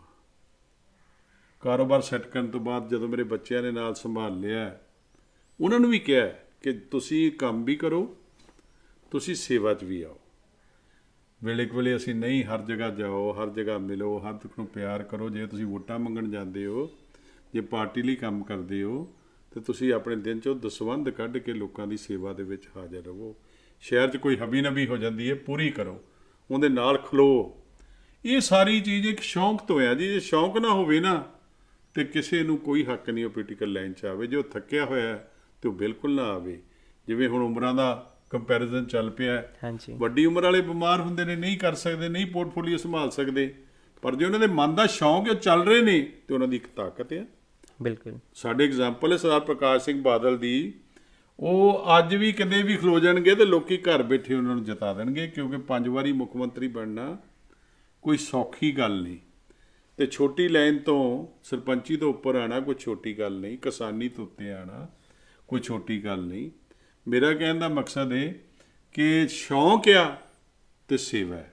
ਬਿਲਕੁਲ। ਸੇਵਾ ਤੇ ਪਿਆਰ ਆ। ਤੁਹਾਡਾ ਜਿਹੜਾ ਜਵਾਬ ਹੈ ਨਾ, ਬਹੁਤ ਖੁਸ਼ੀ ਹੋਈ ਮੈਨੂੰ ਸੁਣ ਕੇ, ਕਿਉਂਕਿ ਮੇਰੀ ਵੀ ਇੱਕ ਸਭ ਤੋਂ ਵੱਡੀ ਵੈਲਿਊ ਹੈ ਕਿ ਮੈਂ ਸਭ ਤੋਂ ਜ਼ਿਆਦਾ ਲੋਕਾਂ ਦੀ ਸੇਵਾ ਕਰਨਾ ਚਾਹੁੰਦਾ। ਮੈਂ 1 ਸਾਲ ਨੇਪਾਲ ਲਾ ਕੇ ਆਇਆ, ਕਾਠਮਾਂਡੂ। ਉਸ ਤੋਂ ਪਹਿਲਾਂ 3 ਸਾਲ ਚੰਡੀਗੜ੍ਹ ਲਾਏ। ਹੁਣ ਵੀ ਮੈਂ ਕਰਨਾਟਕਾ ਦੇ NGO ਵਿੱਦਿਆ ਪੋਸ਼ਾਕ, ਉੱਥੇ ਬੱਚਿਆਂ ਨੂੰ ਪੜ੍ਹਾਈਦਾ ਹੈ। 2 ਮੇਰੇ ਕੋਲ ਹੋਰ ਸਟੂਡੈਂਟ ਹੈ ਜਿਹੜੇ ਡਰੋਪ ਆਊਟ ਹੈ, ਕਾਲਜ ਨਹੀਂ ਪੂਰਾ ਕਰ ਸਕੇ ਫਾਈਨੈਂਸ਼ੀਅਲ ਕੰਡੀਸ਼ਨਸ ਕਰਕੇ। ਅਤੇ ਜਿਹੜੀ ਤੁਸੀਂ ਗੱਲ ਕਹੀ ਵੀ ਪਹਿਲਾਂ ਆਪਦਾ ਬੰਦਾ ਫਾਈਨੈਂਸ਼ੀਅਲੀ ਜਦ ਸੈੱਟ ਹੋ ਗਿਆ ਨਾ, ਉਦੋਂ ਕੁਛ ਟਾਈਮ ਤੱਕ ਕੱਢਣਾ ਹੀ ਚਾਹੀਦਾ, ਕਿਉਂਕਿ ਇਹ ਵੀ ਇੱਕ ਖੁਸ਼ਨਸੀਬੀ ਹੈ ਕਿ ਤੁਹਾਡੇ ਟੇਬਲ 'ਤੇ ਖਾਣਾ ਹੈ, ਤੁਹਾਡੀ ਜੇਬ 'ਚ ਪੈਸੇ ਹੈ। ਖੁਸ਼ਨਸੀਬੀ ਮੰਨਦਾ ਮੈਂ ਇਸ ਚੀਜ਼ ਨੂੰ। ਅਤੇ ਤੁਸੀਂ ਇੱਕ ਬਹੁਤ ਵਧੀਆ ਐਗਜ਼ਾਮਪਲ ਹੋ ਵੀ ਤੁਸੀਂ ਹੁਣ ਉਸ ਖੁਸ਼ਨਸੀਬੀ ਨੂੰ ਬਹੁਤ ਚੰਗੀ ਤਰ੍ਹਾਂ ਯੂਜ਼ ਕਰ ਰਹੇ ਹੋ, ਲੋਕਾਂ ਦੇ ਭਲਾਈ ਲਈ ਯੂਜ਼ ਕਰ ਰਹੇ ਹੋ। ਅਤੇ ਤੁਸੀਂ ਬਿਜ਼ਨਸ ਬਾਰੇ ਵੀ ਗੱਲ ਕੀਤੀ। ਮੈਂ ਕਿਉਂਕਿ ਮੈਨੂੰ ਪਤਾ ਤੁਸੀਂ ਬਹੁਤ ਕੁਛ ਕਰਦੇ ਹੋ ਦਿਨ 'ਚ, ਅਤੇ ਇੱਕ ਜੋ ਅੱਜ ਦਾ ਯੂਥ ਮੇਰੇ ਹਿਸਾਬ ਨਾਲ ਤੁਹਾਡੇ ਤੋਂ ਇੱਕ ਬਹੁਤ ਵੱਡਾ ਲੈਸਨ ਲੈ ਸਕਦਾ ਹੈ ਟਾਈਮ ਮੈਨੇਜਮੈਂਟ। ਤੁਸੀਂ ਬਿਜ਼ਨਸ, ਲੋਕ ਸੇਵਾ, ਪੋਲੀਟਿਕਸ, ਪਰਸਨਲ ਲਾਈਫ, ਇਹ ਸਭ ਕਿਵੇਂ ਮੈਨੇਜ ਕਰਦੇ ਹੋ ਇੱਕ ਦਿਨ 'ਚ? ਮੈਂ ਜੀ ਪਹਿਲੀ ਇੰਪੋਰਟੈਂਸ ਦਿੰਦਾ ਆਪਣੇ ਪੋਲੀਟੀਕਲ ਕੰਮ ਨੂੰ। ਜੀ। ਜੇ ਮੇਰੀ ਡਿਊਟੀ ਕਿਤੇ ਪਾਰਟੀ ਨੇ ਲਾਈ ਹੈ, ਮੈਂ ਜ਼ਰੂਰ ਕਰਨੀ ਹੈ। ਜੇ ਮੇਰੀ ਇਲੈਕਸ਼ਨ ਨੇੜੇ ਆ ਗਈ ਹੈ, ਮੈਂ ਹਰ ਵੇਲੇ ਕਰਨੀ ਹੈ। ਅਤੇ ਮੈਂ ਰੋਜ਼ ਆਪਣੇ ਆਪ ਨੂੰ ਇਲੈਕਸ਼ਨ ਦਾ ਹਿੱਸਾ ਸਮਝਣਾ ਹੈ ਕਿ ਮੈਂ ਮੌਕੇ ਦੀ ਮੌਕੇ 'ਚੋਂ ਜਾਵਾਂਗਾ। ਮੈਂ ਅੱਜ ਹੀ ਨਹੀਂ ਛੱਡਣਾ ਆਪਣਾ ਟਾਈਮ, ਅੱਜ ਹੀ ਮੈਂ ਟਾਈਮ ਪੂਰਾ ਲਾਉਣਾ ਹੈ। ਮੈਂ ਉਹ ਪੂਰਾ ਟਾਈਮ ਲਾ ਕੇ ਆਪਣੀ ਪੂਰੀ ਜ਼ਿੰਮੇਵਾਰੀ ਰੱਖਦਾ ਅਤੇ ਆਪਣੇ ਬ੍ਰੇਨ ਨੂੰ ਖਾਲੀ ਕਰਕੇ ਸੌਂਦਾ। ਟਿਊਸ਼ਨ ਲੈ ਕੇ ਨਹੀਂ ਸੌਂਦਾ, ਅਫਸੋਸ ਲੈ ਕੇ ਨਹੀਂ ਸੌਂਦਾ ਕਿ ਮੈਂ ਅੱਜ ਲੰਮਾ ਪੈਣ ਲੱਗਾ ਅਤੇ ਯਾਰ ਬੜਾ ਭਾਰ ਹੈ, ਉੱਥੇ ਨਹੀਂ ਗਏ, ਸ਼ਰਮਿੰਦੇ ਹੋਵਾਂਗੇ, ਇੱਥੇ ਨਹੀਂ ਆਏ। ਜਾਂ ਹੁਣ ਕਰੋਨਾ ਆ ਗਿਆ, ਕਿਸੇ ਨੂੰ ਇਸ ਆਫਤ ਦਾ ਕੀ ਪਤਾ ਸੀ? ਹਾਂਜੀ। ਲੋਕਾਂ ਨੇ ਬੜੇ ਰਾਸ਼ਨ ਇਕੱਠੇ ਕੀਤੇ ਘਰਾਂ 'ਚ, ਪਰ ਗਰੀਬ ਆਦਮੀ ਮਾਰਿਆ ਜੇ ਗਿਆ। ਜਦੋਂ ਲੋਕਡਾਊਨ ਵੀ ਇੱਕਦਮ ਲੱਗਾ, ਮੋਦੀ ਸਾਹਿਬ ਨੇ 1 ਦਿਨ 'ਚ ਲੋਕਡਾਊਨ ਲਾ ਦਿੱਤਾ ਸੀ। ਹਾਂਜੀ। ਅਸੀਂ ਡਿਊਟੀ ਸਮਝੀ ਰਾਸ਼ਨ ਲੈ ਕੇ ਜਾਣਾ। ਸੈਨੀਟਾਈਜ਼ਰ ਦਾ ਰਿਵਾਜ ਚੱਲਿਆ, ਲੋਕਾਂ ਨੇ ਮਸ਼ੀਨਾਂ ਨਾਲ ਚਲਾਉਣਾ ਸ਼ੁਰੂ ਕੀਤਾ। ਮੈਂ ਇੱਕ ਟੈਂਕ ਬਣਵਾਇਆ ਜਿਹਦੇ 'ਚ 2000 ਲੀਟਰ ਜਾਂ 6000 ਲੀਟਰ ਪਾਣੀ ਪਾਉਣਾ, ਉਹਦੇ ਸੈਨੀਟਾਈਜ਼ਰ ਦੀ ਦਵਾਈ ਪਾਣੀ, 4 ਬੰਦੇ ਨਾਲ ਭੇਜਣੇ, 5ਵਾਂ ਡਰਾਈਵਰ ਭੇਜਣਾ। ਉਹਨਾਂ ਨੇ ਸਾਰੀਆਂ ਗਲੀਆਂ ਜਾ ਕੇ ਸੈਨੀਟਾਈਜ਼ ਕਰਨਾ। ਫਿਰ ਸਾਡੇ ਜਿੰਮੇ ਆ ਗਿਆ ਜਿਹੜਾ ਸਾਡਾ ਰਿਲੇਸ਼ਨ ਸੀ, ਉਹਨੂੰ ਬੈੱਡ ਨਹੀਂ ਸੀ ਮਿਲਦੇ। ਫਿਰ ਸਾਡੇ ਜੁਮੇ ਆ ਗਿਆ ਕਿ ਸਾਨੂੰ ਐਡਮਿਸ਼ਨ ਨਹੀਂ ਸੀ ਮਿਲਦੀ ਹਸਪਤਾਲਾਂ 'ਚ। ਇੰਨਾ ਬੁਰਾ ਹਾਲ ਹੋ ਗਿਆ, ਅਜੇ ਸਾਰੇ ਪ੍ਰਾਈਵੇਟ ਹਸਪਤਾਲ ਡੀਸੀ ਸਾਹਿਬ ਨੇ ਸ਼ੁਰੂ ਕਰਾਤੇ। ਪਹਿਲਾਂ ਪੇਸ਼ੈਂਟ ਲੈਂਦੇ ਨਹੀਂ ਸੀ, ਫਿਰ ਸਾਰੇ ਨੇ ਬਲਾਕ ਬਣਾ ਲਏ। ਪਰ ਉਹਦੇ ਵਿੱਚ ਪਰ ਚਾਂਸ ਇੱਕ ਗੱਲ ਐਸੀ ਆ ਗਈ, ਦੌੜ ਲੱਗ ਗਈ ਪੈਸੇ ਦੀ ਜੀ। ਕਿਸੇ ਗਰੀਬ ਆਦਮੀ ਨੂੰ 6.25 ਲੱਖ ਰੁਪਈਆ ਬਿੱਲ ਦੇਣਾ ਪੈ ਗਿਆ, ਕਿਸੇ ਨੂੰ 4 ਲੱਖ ਬਿੱਲ ਦੇਣਾ ਪੈ ਗਿਆ, ਕਿਸੇ ਨੂੰ 3 ਲੱਖ ਰੁਪਈਆ ਬਿੱਲ ਦੇਣਾ ਪੈ ਗਿਆ, ਕਿਸੇ ਨੂੰ ਆਕਸੀਜਨ ਨਹੀਂ ਮਿਲੀ ਕਿਉਂਕਿ ਆਕਸੀਜਨ ਦੇ ਸਿਲੰਡਰ ਤੱਕ ਤੰਗੀ ਹੋ ਗਈ ਸੀ। ਪਰ ਲੇਕਿਨ ਜੇ 100 ਬੰਦਾ ਐਡਮਿਟ ਕਰਾਇਆ ਤੇ 84 ਦੀ ਜੇ ਸ਼ਿਕਾਇਤ ਆਉਣ ਲੱਗ ਪਵੇ, ਅਸੀਂ ਬੜੇ ਦੁਖੀ ਆ। ਪਰ ਜਦੋਂ ਉਹਨਾਂ ਨੂੰ ਬੈੱਡ ਮਿਲਦਾ ਸੀ, ਉਹਨਾਂ ਨੂੰ ਲੱਗਦਾ ਐ ਸੀ ਕਿ ਮੈਂ ਬਚ ਗਿਆ। ਇਹ ਵੀ ਗੱਲ ਨੂੰ ਯਾਦ ਕਰਨਾ ਚਾਹੀਦਾ, ਜਿਹੜੇ ਡਾਕਟਰਾਂ ਨੇ ਆਪਣੀਆਂ ਜਾਨਾਂ ਗਵਾਈਆਂ ਉਹ ਵੀ ਕੋਈ ਛੋਟੀ ਗੱਲ ਨਹੀਂ। ਬੜੇ ਡਾਕਟਰਾਂ ਦੀ ਜਾਨ ਗਵਾਚੀ ਜੀ। ਬੜੇ ਡਾਕਟਰਾਂ ਨੇ ਨਵੇਂ ਡਾਕਟਰ ਅਰੇਂਜ ਕਰਕੇ ਸਾਰਾ ਚੀਜ਼ ਨੂੰ ਸੰਭਾਲਿਆ, ਉਹਨਾਂ ਦਾ ਵੀ ਧੰਨਵਾਦ ਆ। ਪਰ ਜਿਹੜੀ ਥੋੜ੍ਹੀ ਜਿਹੀ ਪੈਸੇ ਦੀ ਲੁੱਟ ਖਸੁੱਟ ਹੋਈ, ਉਹ ਸਰਕਾਰ ਕਰਕੇ ਹੋਈ ਕਿ ਸਰਕਾਰ ਨੇ ਪ੍ਰਿੰਸਸ ਤਾਂ ਬਣਾਤੇ ਇਲਾਜ ਦੇ, ਪਰ ਇਹਨਾਂ ਕੋਲ ਸੰਭਾਲ ਨਹੀਂ ਹੋਇਆ। ਦਵਾਈ ਦਾ ਤਾਂ ਸਾਰੇ ਮੁਲਕਾਂ 'ਚ ਇੰਤਜ਼ਾਮ ਹੈ ਨਹੀਂ ਸੀ। ਹਾਂਜੀ। ਐਕਸਪੈਰੀਮੈਂਟ ਦਵਾਈ ਦਿੱਤੀ ਜਾਂਦੀ ਸੀ, ਫਿਰ ਸਰਕਾਰ ਨੇ ਇੱਕ ਦਵਾਈ ਮਿੱਥੀ, ਪਰ ਬਹੁਤ ਜਾਨੀ ਨੁਕਸਾਨ ਹੋਏ, ਬੜੀ ਹਾਹਾਕਾਰ ਮਚੀ। ਕਈ ਵੇਖੋ ਸਾਨਾ ਵੱਡਾ ਦੁਖਾਨ ਸੀ ਕਿ ਮੂੰਹ ਹੀ ਨਹੀਂ ਦੇਖ ਸਕਦੇ ਆਪਣੇ ਪਰਿਵਾਰ ਦਾ, ਘਰ ਹੀ ਨਹੀਂ ਲਿਆ ਸਕਦੇ। ਉਹਦੇ ਵਿੱਚ ਡਟ ਕੇ ਸੇਵਾ ਕੀਤੀ, ਲੰਘ ਗਿਆ ਦੌਰ। ਚਲੋ ਕਿਸਾਨੀ ਦੇ ਵਿੱਚ ਲੀਡਰ ਸਾਹਿਬਾਨਾਂ ਨੇ, ਕਿਸਾਨੀ ਵਾਲਿਆਂ ਨੇ ਇੱਕ ਫੈਸਲਾ ਲੈ ਲਿਆ ਕਿ ਅਸੀਂ ਪੋਲੀਟੀਕਲ ਲਾਈਨ ਦੀ ਮਦਦ ਨਹੀਂ ਲੈਣੀ ਜੀ। ਅਸੀਂ ਪਹਿਲੇ ਜਦੋਂ ਇੱਥੇ ਧਰਨੇ ਰੱਖੇ ਨੇ, ਅਸੀਂ ਪਾਰਟੀ ਨੇ ਉਹਨਾਂ ਦੇ ਬਰਾਬਰ ਰਖਾਏ, ਉਹਨਾਂ ਦੀ ਮਦਦ ਲਈ ਅਸੀਂ ਉਹਨਾਂ ਦੇ ਵਿੱਚ ਗਏ। ਕਿਉਂਕਿ ਮੋਦੀ ਸਾਹਿਬ ਦੇ ਨਾਲ ਹੋਣ ਕਰਕੇ ਸਾਡੀ ਹਾਹਾਕਾਰ ਵੀ ਮਚੀ ਕਿ ਅਸੀਂ ਮੋਦੀ ਦੇ ਯਾਰ ਆ। ਇੱਕ ਤਾਂ ਦੇ ਸਾਡੇ ਨਾਅਰੇ ਲੱਗੇ, ਮੋਦੀ ਦੇ ਯਾਰ ਮੁਰਦਾਬਾਦ, ਸਾਨੂੰ ਪਤਾ ਹੀ ਨਾ ਲੱਗੇ ਕਿ ਨਾਰਾ ਸਾਡੇ ਅਗੇਂਸਟ ਹੈ ਕਿ ਕਿਸੇ ਹੋਰ ਦੇ ਅਗੇਂਸਟ ਆ। ਫਿਰ ਸਾਡੀ ਪਾਰਟੀ ਨੇ ਸਲਾਹ ਕੀਤੀ ਕਿ ਨਹੀਂ, ਕਿਉਂਕਿ ਮੈਂ ਬੜਾ ਧੰਨਵਾਦੀ ਹਾਂ ਬੀਬਾ ਹਰਸਿਮਰਤ ਦਾ, ਬੜਾ ਧੰਨਵਾਦੀ ਹਾਂ ਸਰਦਾਰ ਸੁਖਬੀਰ ਸਿੰਘ ਬਾਦਲ ਦਾ। ਜਿਸ ਦਿਨ ਬੀਬਾ ਨੇ ਰਿਜ਼ਾਈਨ ਕੀਤਾ ਹੈ, ਇਹ ਉਸ ਦਿਨ ਕਿਸਾਨੀ ਸਾਰੀ ਉੱਠ ਪਈ ਬਈ ਜੇ ਹੁਣ ਵਸ ਨਹੀਂ ਚੱਲਿਆ ਅਕਾਲੀਆਂ ਦਾ, ਤੇ ਹੁਣ ਆਪਾਂ ਤਕੜੇ ਹੋ ਕੇ ਕਿਸਾਨੀ ਦਾ ਜ਼ੋਰ ਮਾਰੀਏ। ਉਹਨਾਂ 'ਚ ਫਿਰ ਉਹਨਾਂ ਨੇ ਸਾਰੀਆਂ ਪਾਰਟੀਆਂ ਦੇ ਨੁਮਾਇੰਦਿਆਂ ਨੂੰ, ਕਿਉਂਕਿ ਪਿੰਡ ਲੈਵਲ 'ਤੇ ਨੁਮਾਇੰਦੇ ਨੇ, ਬਲਾਕ ਲੈਵਲ 'ਤੇ ਨੁਮਾਇੰਦੇ ਨੇ, ਵਾਰਡ ਲੈਵਲ 'ਤੇ ਨੁਮਾਇੰਦੇ ਨੇ, ਉਹਨਾਂ ਸਾਰਿਆਂ ਨੂੰ ਨਾਲ ਲਿਆ ਤੇ ਇਹ ਸ਼ੁਰੂ ਕੀਤਾ ਸਟਰਗਲ। ਉਹਨਾਂ 'ਚ ਲੀਡਰਾਂ ਨੂੰ ਉਹਨਾਂ ਨੇ ਕਿਹਾ ਤੁਸੀਂ ਪਿੱਛੇ ਹਟ ਜਾਓ, ਅਸੀਂ ਤੁਹਾਡੀ ਮਦਦ ਨਹੀਂ ਲਵਾਂਗੇ। ਆਪਣੀਆਂ 32 ਦੀਆਂ 32 ਕਮੇਟੀਆਂ ਲੈ ਕੇ ਉਹ ਲਗਾਤਾਰ ਸਟਰਗਲ ਕਰ ਰਹੇ ਨੇ। ਮੈਂ ਕਹਿੰਦਾ ਬਹਾਰ ਹੀ ਤਾਂ ਪੂਰੀ ਆਈ ਜਦੋਂ ਸਾਰੀਆਂ ਕਮਿਊਨਿਟੀਆਂ, ਸਾਰੀਆਂ ਪਾਰਟੀਆਂ ਦੇ ਵਰਕਰ ਉੱਥੇ ਪਹੁੰਚੇ। ਪਰ ਉਹਦੇ ਵਿੱਚ ਵੀ ਇੱਕ ਸੇਵਾ ਤੇ ਸਹਾਇਤਾ ਹੁੰਦੀ ਹੈ। ਹਾਂਜੀ। ਤੁਹਾਡੀ ਏਰੀਏ ਦੀ ਸੰਗਤ ਹੈ, ਤੁਸੀਂ ਕਹੋ ਜੀ ਇਕੱਠਾ ਕਰੋ ਤੇ ਕੁਝ ਪਹੁੰਚਾ ਕੇ ਆਓ, ਕੁਝ ਲੈ ਕੇ ਜਾਓ। ਹਰ ਬੰਦੇ ਨੇ ਦਸਵੰਧ ਪਾਇਆ, ਅੱਜ ਉਹ ਤਾਂ ਕਾਮਯਾਬ ਆ ਸਾਰਾ ਕੁਝ। ਇਹ ਨਵਾਂ ਸਟਰਗਲ ਸਾਡਾ ਜਿਹੜਾ ਚੱਲ ਰਿਹਾ, ਮੈਂ ਤਾਂ ਇਹਨੂੰ ਟੱਚ ਕੀਤਾ ਹੈ ਕਿ ਸਾਡਾ 24 ਘੰਟੇ ਦੇ ਉੱਤੇ ਧਿਆਨ ਆ ਕਿ ਕਦੋਂ ਕਿਸਾਨ ਭੰਗੜੇ ਪਾਉਂਦੇ ਵਾਪਸ ਆਉਣ, ਉਹਨਾਂ ਦੇ ਮਨ 'ਚ ਰਿਲੀਫ ਹੋਵੇ ਕਿ ਅਸੀਂ ਜਿੱਤ ਗਏ, ਕਿਸੇ ਦੇ ਮਨ 'ਚ ਨਿਰਾਸ਼ਾ ਨਾ ਆਵੇ। ਤੇ ਜਿੰਨਾ ਲੇਟ ਹੋਈ ਜਾ ਰਿਹਾ ਉਹਨਾਂ ਨਿਰਾਸ਼ਾ ਆ ਰਹੀ ਹੈ, ਕਿਉਂਕਿ ਹੁਣ 26 ਤੱਕ ਸਾਡਾ ਸਟਰਗਲ ਪਹੁੰਚ ਗਿਆ। ਮੈਂ ਰਾਤੀ ਵੇਖ ਰਿਹਾ ਸੀ ਕਿ ਉਹਨਾਂ ਨੇ ਕਹਿ ਦਿੱਤਾ ਕਿ 26 ਜਨਵਰੀ ਨੂੰ ਅਸੀਂ ਟਰਾਲੀਆਂ ਦੀ ਪਰੇਡ ਕਰਾਂਗੇ। ਉਹ ਖਿਆਈ ਹੈ, ਅੱਜ ਬਾਰਿਸ਼ ਉੱਥੇ ਪੈਰੀ ਜਾ ਕੇ ਦੇਖੋ, ਥੱਲੇ ਪੈਰਾਂ 'ਚ ਪਾਣੀ ਆ ਗਿਆ, ਅੱਗੇ ਤਾਂ ਤਰਪਾਲ ਪਾ ਕੇ ਬੈਠੇ ਸੀ। ਕਿੰਨੀ ਦਿੱਕਤ ਆਣੀ ਹੈ, ਕਿੰਨੀ ਦਿੱਕਤ ਹੈ। ਮੌਸਮ ਦੀ ਕਿੱਡੀ ਮਾਰ ਹੈ, ਰੋਜ਼ ਹੀ ਰਾਤੀ ਬਾਰਿਸ਼ ਪੈਂਦੀ ਹੈ, ਰੋਜ਼ ਹੀ ਤਰੇਲ ਪੈਂਦੀ ਹੈ, ਰੋਜ਼ ਹੀ ਠੰਡ ਪੈਂਦੀ ਹੈ। ਪਰ ਲੇਕਿਨ ਇਹ ਲੀਡਰ ਪਤਾ ਨਹੀਂ ਕਿਉਂ ਸੁੱਤੇ ਨੇ। ਮੈਂ ਤਾਂ ਕਹਿੰਦਾ 36 ਘੰਟੇ ਲੱਗਣ, 72 ਘੰਟੇ ਲੱਗਣ। ਸਾਡੇ ਬਾਰਡਰਾਂ ਉੱਤੇ ਤਾਂ ਬੈਠਾ ਪਾਕਿਸਤਾਨ, ਹਾਂਜੀ, ਜਿਹੜਾ ਰੋਜ਼ ਸਾਡਾ ਨੁਕਸਾਨ ਕਰਦਾ, ਸਾਡੇ ਫੌਜੀਆਂ ਨੂੰ ਸ਼ਹੀਦ ਕਰਦਾ। ਅਸੀਂ ਨਾਲ ਬੈਠੇ ਹਾਂ, ਅਸੀਂ ਮੀਨ ਸਾਡੇ ਭਰਾ ਬੈਠੇ ਨੇ। ਪਰ ਲੇਕਿਨ ਇਹ ਵਾਰਾ ਨਹੀਂ ਖਾਂਦੀ ਪੰਜਾਬ 'ਚ ਲੜਾਈ। ਪੰਜਾਬ ਨੂੰ ਤਾਂ ਇੱਕ ਵੱਖਰਾ ਪੈਕੇਜ ਹਰ ਵੇਲੇ ਇਹਨਾਂ ਨੂੰ ਬਾਰਡਰ ਦਾ ਦੇਣਾ ਚਾਹੀਦਾ ਤੇ ਪੰਜਾਬ ਨੂੰ ਇੰਨਾ ਤਕੜਿਆਂ ਕਰਕੇ ਰੱਖਣਾ ਚਾਹੀਦਾ ਕਿ ਪੰਜਾਬੀ ਦੇ ਵਿੱਚ ਜਿਵੇਂ ਧਰਤੀ ਮਾਂ ਦਾ ਖੂਨ ਬੋਲਦਾ ਹੈ, ਉਹ ਹੋਰ ਬੋਲੇ, ਉਹ ਹੋਰ ਤਕੜਾ ਹੋਵੇ, ਉਹ ਵਿਸ਼ਵਾਸ ਕਰੇ। ਹੁਣ ਤੁਸੀਂ ਕਰੋਨਾ ਕੰਪੈਰੀਜ਼ਨ ਕਰ ਲਓ ਕੈਨੇਡਾ ਨਾਲ। ਹਾਂਜੀ ਹਾਂਜੀ ਉਹਨਾਂ $2000 ਹਰ ਬੰਦੇ ਦੇ ਹਰ ਘਰ 'ਚ ਬੰਦੇ ਦੇ ਘਰ ਭੇਜਿਆ। ਵਾਈਫ ਨੂੰ ਵੱਖਰਾ ਭੇਜਿਆ, ਹਸਬੈਂਡ ਨੂੰ ਵੱਖਰਾ ਭੇਜਿਆ। ਸਟੂਡੈਂਟ ਜਿਹੜੇ ਨਵੇਂ ਗਏ ਸੀ $1200 ਉਹਨਾਂ ਨੂੰ ਦਿੱਤਾ। ਹਾਂਜੀ ਹਾਂਜੀ ਯਾਰ ਉੱਥੇ ਜਿਹਦੇ ਨਾਲ ਵੀ ਗੱਲ ਹੋਈ ਉਹਨੇ ਆਪਣੇ ਦੇਸ਼ ਦਾ ਗੁਣਗਾਨ ਕੀਤਾ। ਸਾਡੇ ਹੀ ਬੰਦੇ ਉੱਥੇ ਜਾ ਕੇ MP ਬਣੇ ਨੇ, ਸਾਡੇ ਹੀ ਬੰਦੇ MLA ਬਣੇ ਨੇ। ਬਿਲਕੁਲ ਜੀ ਬਿਲਕੁਲ। ਤੁਸੀਂ ਦੇਖੋ, ਤੇ ਸਾਡੀ ਧਰਤੀ ਨੂੰ ਮਾਨ ਜਾਂਦਾ ਹੈ। ਜਿੱਥੇ ਜਾਂਦੇ ਨੇ ਉੱਥੇ ਇਹਨਾਂ ਨੂੰ ਲੋਕ ਚੁਣ ਲੈਂਦੇ ਨੇ। ਪਰ ਲੇਕਿਨ ਸਾਨੂੰ ਕਿਉਂ ਇੱਦਾਂ ਕਰਦੇ ਨੇ ਪੰਜਾਬ ਦੇ ਵਿੱਚ? ਪੰਜਾਬ ਨੂੰ ਮੋਹਰੇ ਰੱਖਣ। ਹਮੇਸ਼ਾ ਪੰਜਾਬ ਦੇ ਸ਼ਹੀਦਾਂ ਨੇ ਸੇਵਾ ਕੀਤੀ ਹੈ ਤੇ ਸੇਵਾ 'ਚ ਮਾਣ ਲਿਆ, ਤੇ ਸੇਵਾ ਨਾਲ ਹੀ ਮਾਣ ਮਿਲਣਾ, ਉੱਦਾਂ ਨਹੀਂ ਮਾਣ ਮਿਲਣਾ ਕਿਸੇ ਨੂੰ। ਇਸ ਉਮਰ 'ਚ ਆ ਕੇ ਬੰਦਾ, ਜਿਵੇਂ ਹੁਣ 60 ਸਾਲਾਂ ਦੇ ਅਸੀਂ ਹੋ ਗਏ, ਇਸ ਉਮਰ 'ਚ ਅਸੀਂ ਸੋਚਦੇ ਹਾਂ ਕਿ ਅਸੀਂ ਜਿੰਨਾ ਦੇਸ਼ ਲਈ ਕਰ ਲਈਏ, ਜਿੰਨਾ ਲੋਕਾਂ ਲਈ ਕਰ ਲਈਏ, ਸਾਡਾ ਉਹੋ ਹੀ ਸਰਮਾਇਆ। ਇੱਕ ਨਾ ਪਰਸਨਲ ਸਵਾਲ ਹੈ ਜੋ, ਤੇ ਕਈ ਚੀਜ਼ਾਂ ਮੈਨੂੰ ਲੱਗਦਾ ਤੁਹਾਡੇ ਤੋਂ ਸਿੱਖ ਸਕਦੇ ਆ ਬਹੁਤ ਸਾਰੇ ਲੋਕ। ਤੁਸੀਂ ਇੱਕ ਗੱਲ ਕਹੀ, ਮੈਂ ਜਦੋਂ ਸੌਂਦਾ ਰਾਤੀ, ਉਹ ਮੈਂ ਦਿਮਾਗ ਖਾਲੀ ਕਰਕੇ ਸੌਂਦਾ। ਅਤੇ ਇਹ ਬਹੁਤ ਵੱਡੀ ਇੱਕ ਕਲਾ ਹੈ, ਕਿਉਂਕਿ ਮੈਂ ਬਹੁਤ ਲੋਕ ਦੇਖਿਆ ਜੋ ਇਸ ਚੀਜ਼ 'ਚ ਸਟਰਗਲ ਕਰਦੇ ਹੈ।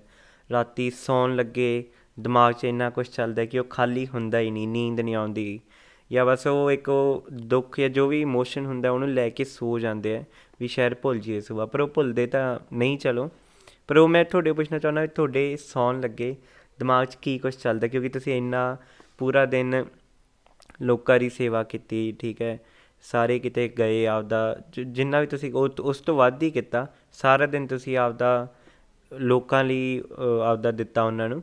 ਰਾਤ ਵੇਲੇ ਤੁਹਾਡੇ ਦਿਮਾਗ 'ਚ ਕੀ ਚੱਲਦਾ ਅਤੇ ਉਹ ਤੁਸੀਂ ਖਾਲੀ ਕਿਵੇਂ ਕਰਦੇ ਹੋ? ਅਤੇ ਵੀ ਤੁਸੀਂ ਜੇ ਸਿਖਾ ਵੀ ਸਕਦੇ ਹੋ ਲੋਕਾਂ ਨੂੰ, ਉਹ ਬਹੁਤ ਵੱਡੀ ਚੀਜ਼ ਹੋ, ਕਿਉਂਕਿ ਮੈਂ ਵੀ ਇਸ ਚੀਜ਼ ਨਾਲ ਸਟਰਗਲ ਕੀਤੀ ਹੈ ਕਿਸੇ ਸਮੇਂ 'ਤੇ। ਅਤੇ ਬਹੁਤ ਲੋਕ ਹੈ ਜੋ ਇਸ ਟਾਈਮ ਕਰ ਵੀ ਰਹੇ, ਉਹਨਾਂ ਨੂੰ ਪਤਾ ਨਹੀਂ ਵੀ ਰਾਤੀ ਅਸੀਂ ਦਿਮਾਗ ਖਾਲੀ ਕਿਵੇਂ ਕਰੀਏ, ਚੈਨ ਦੀ ਨੀਂਦ ਕਿਵੇਂ ਸੋਈਏ।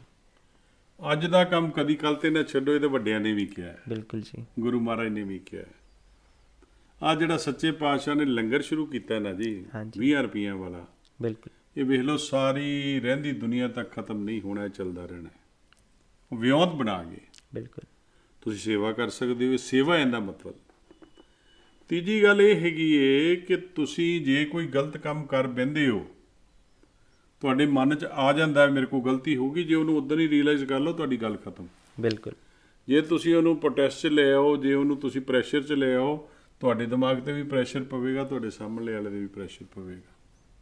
ਇਹ ਕੰਪਰੋਮਾਈਜ਼ ਬੰਦੇ ਦੀ ਨੇਚਰ 'ਚ ਆ ਜਾਂਦਾ ਹੈ। ਫਿਰ ਜਿਹੜਾ ਬੰਦਾ ਬਾਣੀ ਦੀ ਵਿਆਖਿਆ ਸੁਣਦਾ ਨਾ ਜੀ, ਹਾਂਜੀ, ਮੇਰੇ ਮਨ 'ਚ ਇਹ ਹੁੰਦਾ ਹੈ ਕਿ ਅੱਜ ਕੱਲ੍ਹ ਤਾਂ ਬੜੀ ਵੱਡੀ ਗੱਲ ਹੈ, ਤੁਸੀਂ ਟਿਊਬ 'ਤੇ ਜਾਓ, ਗੁਰੂ ਗ੍ਰੰਥ ਸਾਹਿਬ ਜੀ ਦੀ ਬਾਣੀ ਦੀ ਵਿਆਖਿਆ ਲਾਓ, ਤੁਹਾਨੂੰ ਇੱਕ ਪੰਨੇ 'ਚੋਂ, ਇੱਕ ਅੰਗ ਵਿੱਚੋਂ ਸਾਰਾ ਕੁਝ ਮਿਲ ਜਾਏਗਾ ਕਿ ਤੁਸੀਂ ਕਿਵੇਂ ਲਾਈਫ ਕੱਟਣੀ ਹੈ, ਬਿਲਕੁਲ, ਕਿਵੇਂ ਪ੍ਰਮਾਤਮਾ ਨੇ ਤੁਹਾਡਾ ਟਾਈਮ ਲਿਖਿਆ, ਕੀ ਉਹਨਾਂ ਨੇ ਉਜਾਗਰ ਕੀਤਾ। ਉਹ ਫਿਰ ਤੁਹਾਡੀ ਇੱਕ ਦਿਲ ਦੀ ਸਟਰੈਂਥ ਬਣ ਜਾਂਦੀ ਹੈ। ਉਹ ਸਟਰੈਂਥ ਨੂੰ ਲੈ ਕੇ ਜੇ ਤੁਰ ਪਓਗੇ ਨਾ, ਤੇ ਦੁਨੀਆ 'ਚ ਕੋਈ ਲਾਂਭਾ ਰਹਿ ਹੀ ਨਹੀਂ ਗਿਆ। ਮੈਂ ਮਹਾਭਾਰਤ ਤੋਂ ਬੜਾ ਅਨੁਭਵ ਕੀਤਾ ਹੈ ਜੀ। 2 ਸੀਰੀਅਲ ਹਿੰਦੂ ਧਰਮ 'ਤੇ ਬਣਾਏ ਗਏ ਨੇ, ਰਾਮਾਇਣ ਤੇ ਮਹਾਭਾਰਤ। ਤੁਸੀਂ ਉਹ 'ਚ ਦੇਖੋ, ਭਗਵਾਨ ਵਾਲਮੀਕ ਜੀ ਦਾ ਰੋਲ ਦੇਖੋ, ਕੈਸਾ ਨਿਪੁੰਨ ਰੋਲ ਆ, ਕੈਸਾ ਦ੍ਰਿਸ਼ਟੀਕੋਣ ਵਾਲਾ ਰੋਲ ਆ। ਤੁਸੀਂ ਮਾਂ ਸੀਤਾ ਦਾ ਰੋਲ ਵੇਖੋ, ਕਿਵੇਂ ਧਰਤੀ ਮਾਂ ਦਾ ਸਾਥ ਦਿੰਦੀ ਹੈ ਜੀ। ਤੁਸੀਂ ਰਾਮ ਜੀ ਦਾ ਰੋਲ ਵੇਖੋ, ਤੁਸੀਂ ਲਕਸ਼ਮਣ ਦਾ ਰੋਲ ਵੇਖੋ, ਤੇ ਰਾਵਣ ਦਾ ਰੋਲ ਦੇਖ ਲਓ। ਬਿਲਕੁਲ ਜੀ। ਰਾਵਣ ਬਹੁਤ ਗੁਣੀ ਗਿਆਨੀ ਸੀਗੇ, ਪਰ ਘਰ ਕਾ ਭੇਦੀ ਲੰਕਾ ਢਾਏ, ਇਹ ਸਾਡੀ ਲਾਈਨ 'ਚ ਬਹੁਤ ਚੱਲਦਾ ਹੈ। ਬਿਲਕੁਲ ਜੀ, ਬਿਲਕੁਲ। ਅੱਜ ਉਹੀ ਬੰਦੇ ਦੁਸ਼ਮਣ ਹੋਣਗੇ ਤੁਹਾਡੇ, ਜਿਹੜੇ ਤੁਹਾਡੇ ਨਾਲ ਤੁਹਾਡੇ ਸਫ਼ਰ 'ਚ ਚੱਲੇ ਹੋਣਗੇ, ਤੇ ਕੁਝ ਬੰਦੇ ਐਸੇ ਹੋਣਗੇ ਜਿਨ੍ਹਾਂ ਨੇ ਸਾਰੀ ਉਮਰ ਤੁਹਾਡਾ ਸਾਥ ਦਿੱਤਾ ਹੋਏਗਾ। ਬਿਲਕੁਲ। ਸਵਾਦ ਇਸ ਗੱਲ 'ਚ ਹੈ ਕਿ ਅਸੀਂ ਜਿਹੜਾ ਨਾਲ ਸਾਡੇ ਹੈ ਨਹੀਂ, ਉਹਨੂੰ ਕਿਵੇਂ ਤੋੜਨਾ ਹੈ। ਠੀਕ ਹੈ, ਸਾਨੂੰ ਦ੍ਰਿੜਤਾ ਬਣਾਉਣੀ ਪੈਂਦੀ ਹੈ, ਸਾਨੂੰ ਲੜਾਈ ਲੜਨੀ ਪੈਂਦੀ ਹੈ, ਪਰ ਕੰਪਰੋਮਾਈਜ਼ ਹੋ ਕੇ ਲੜਾਈ ਲੜੋ। ਕਿਉਂਕਿ ਮੈਂ ਤਾਂ ਸਰਦਾਰ ਪ੍ਰਕਾਸ਼ ਸਿੰਘ ਬਾਦਲ ਜੀ ਦੇ ਕੋਲੋਂ ਐਜ਼ ਏ ਬਾਪ ਸੀਗੇ, ਸਾਡੇ ਬਾਪ ਨੇ ਅੱਜ ਦੀ ਡੇਟ 'ਚ, CM ਬਾਅਦ 'ਚ ਨੇ, ਬੜਾ ਕੁਝ ਸਿੱਖਿਆ।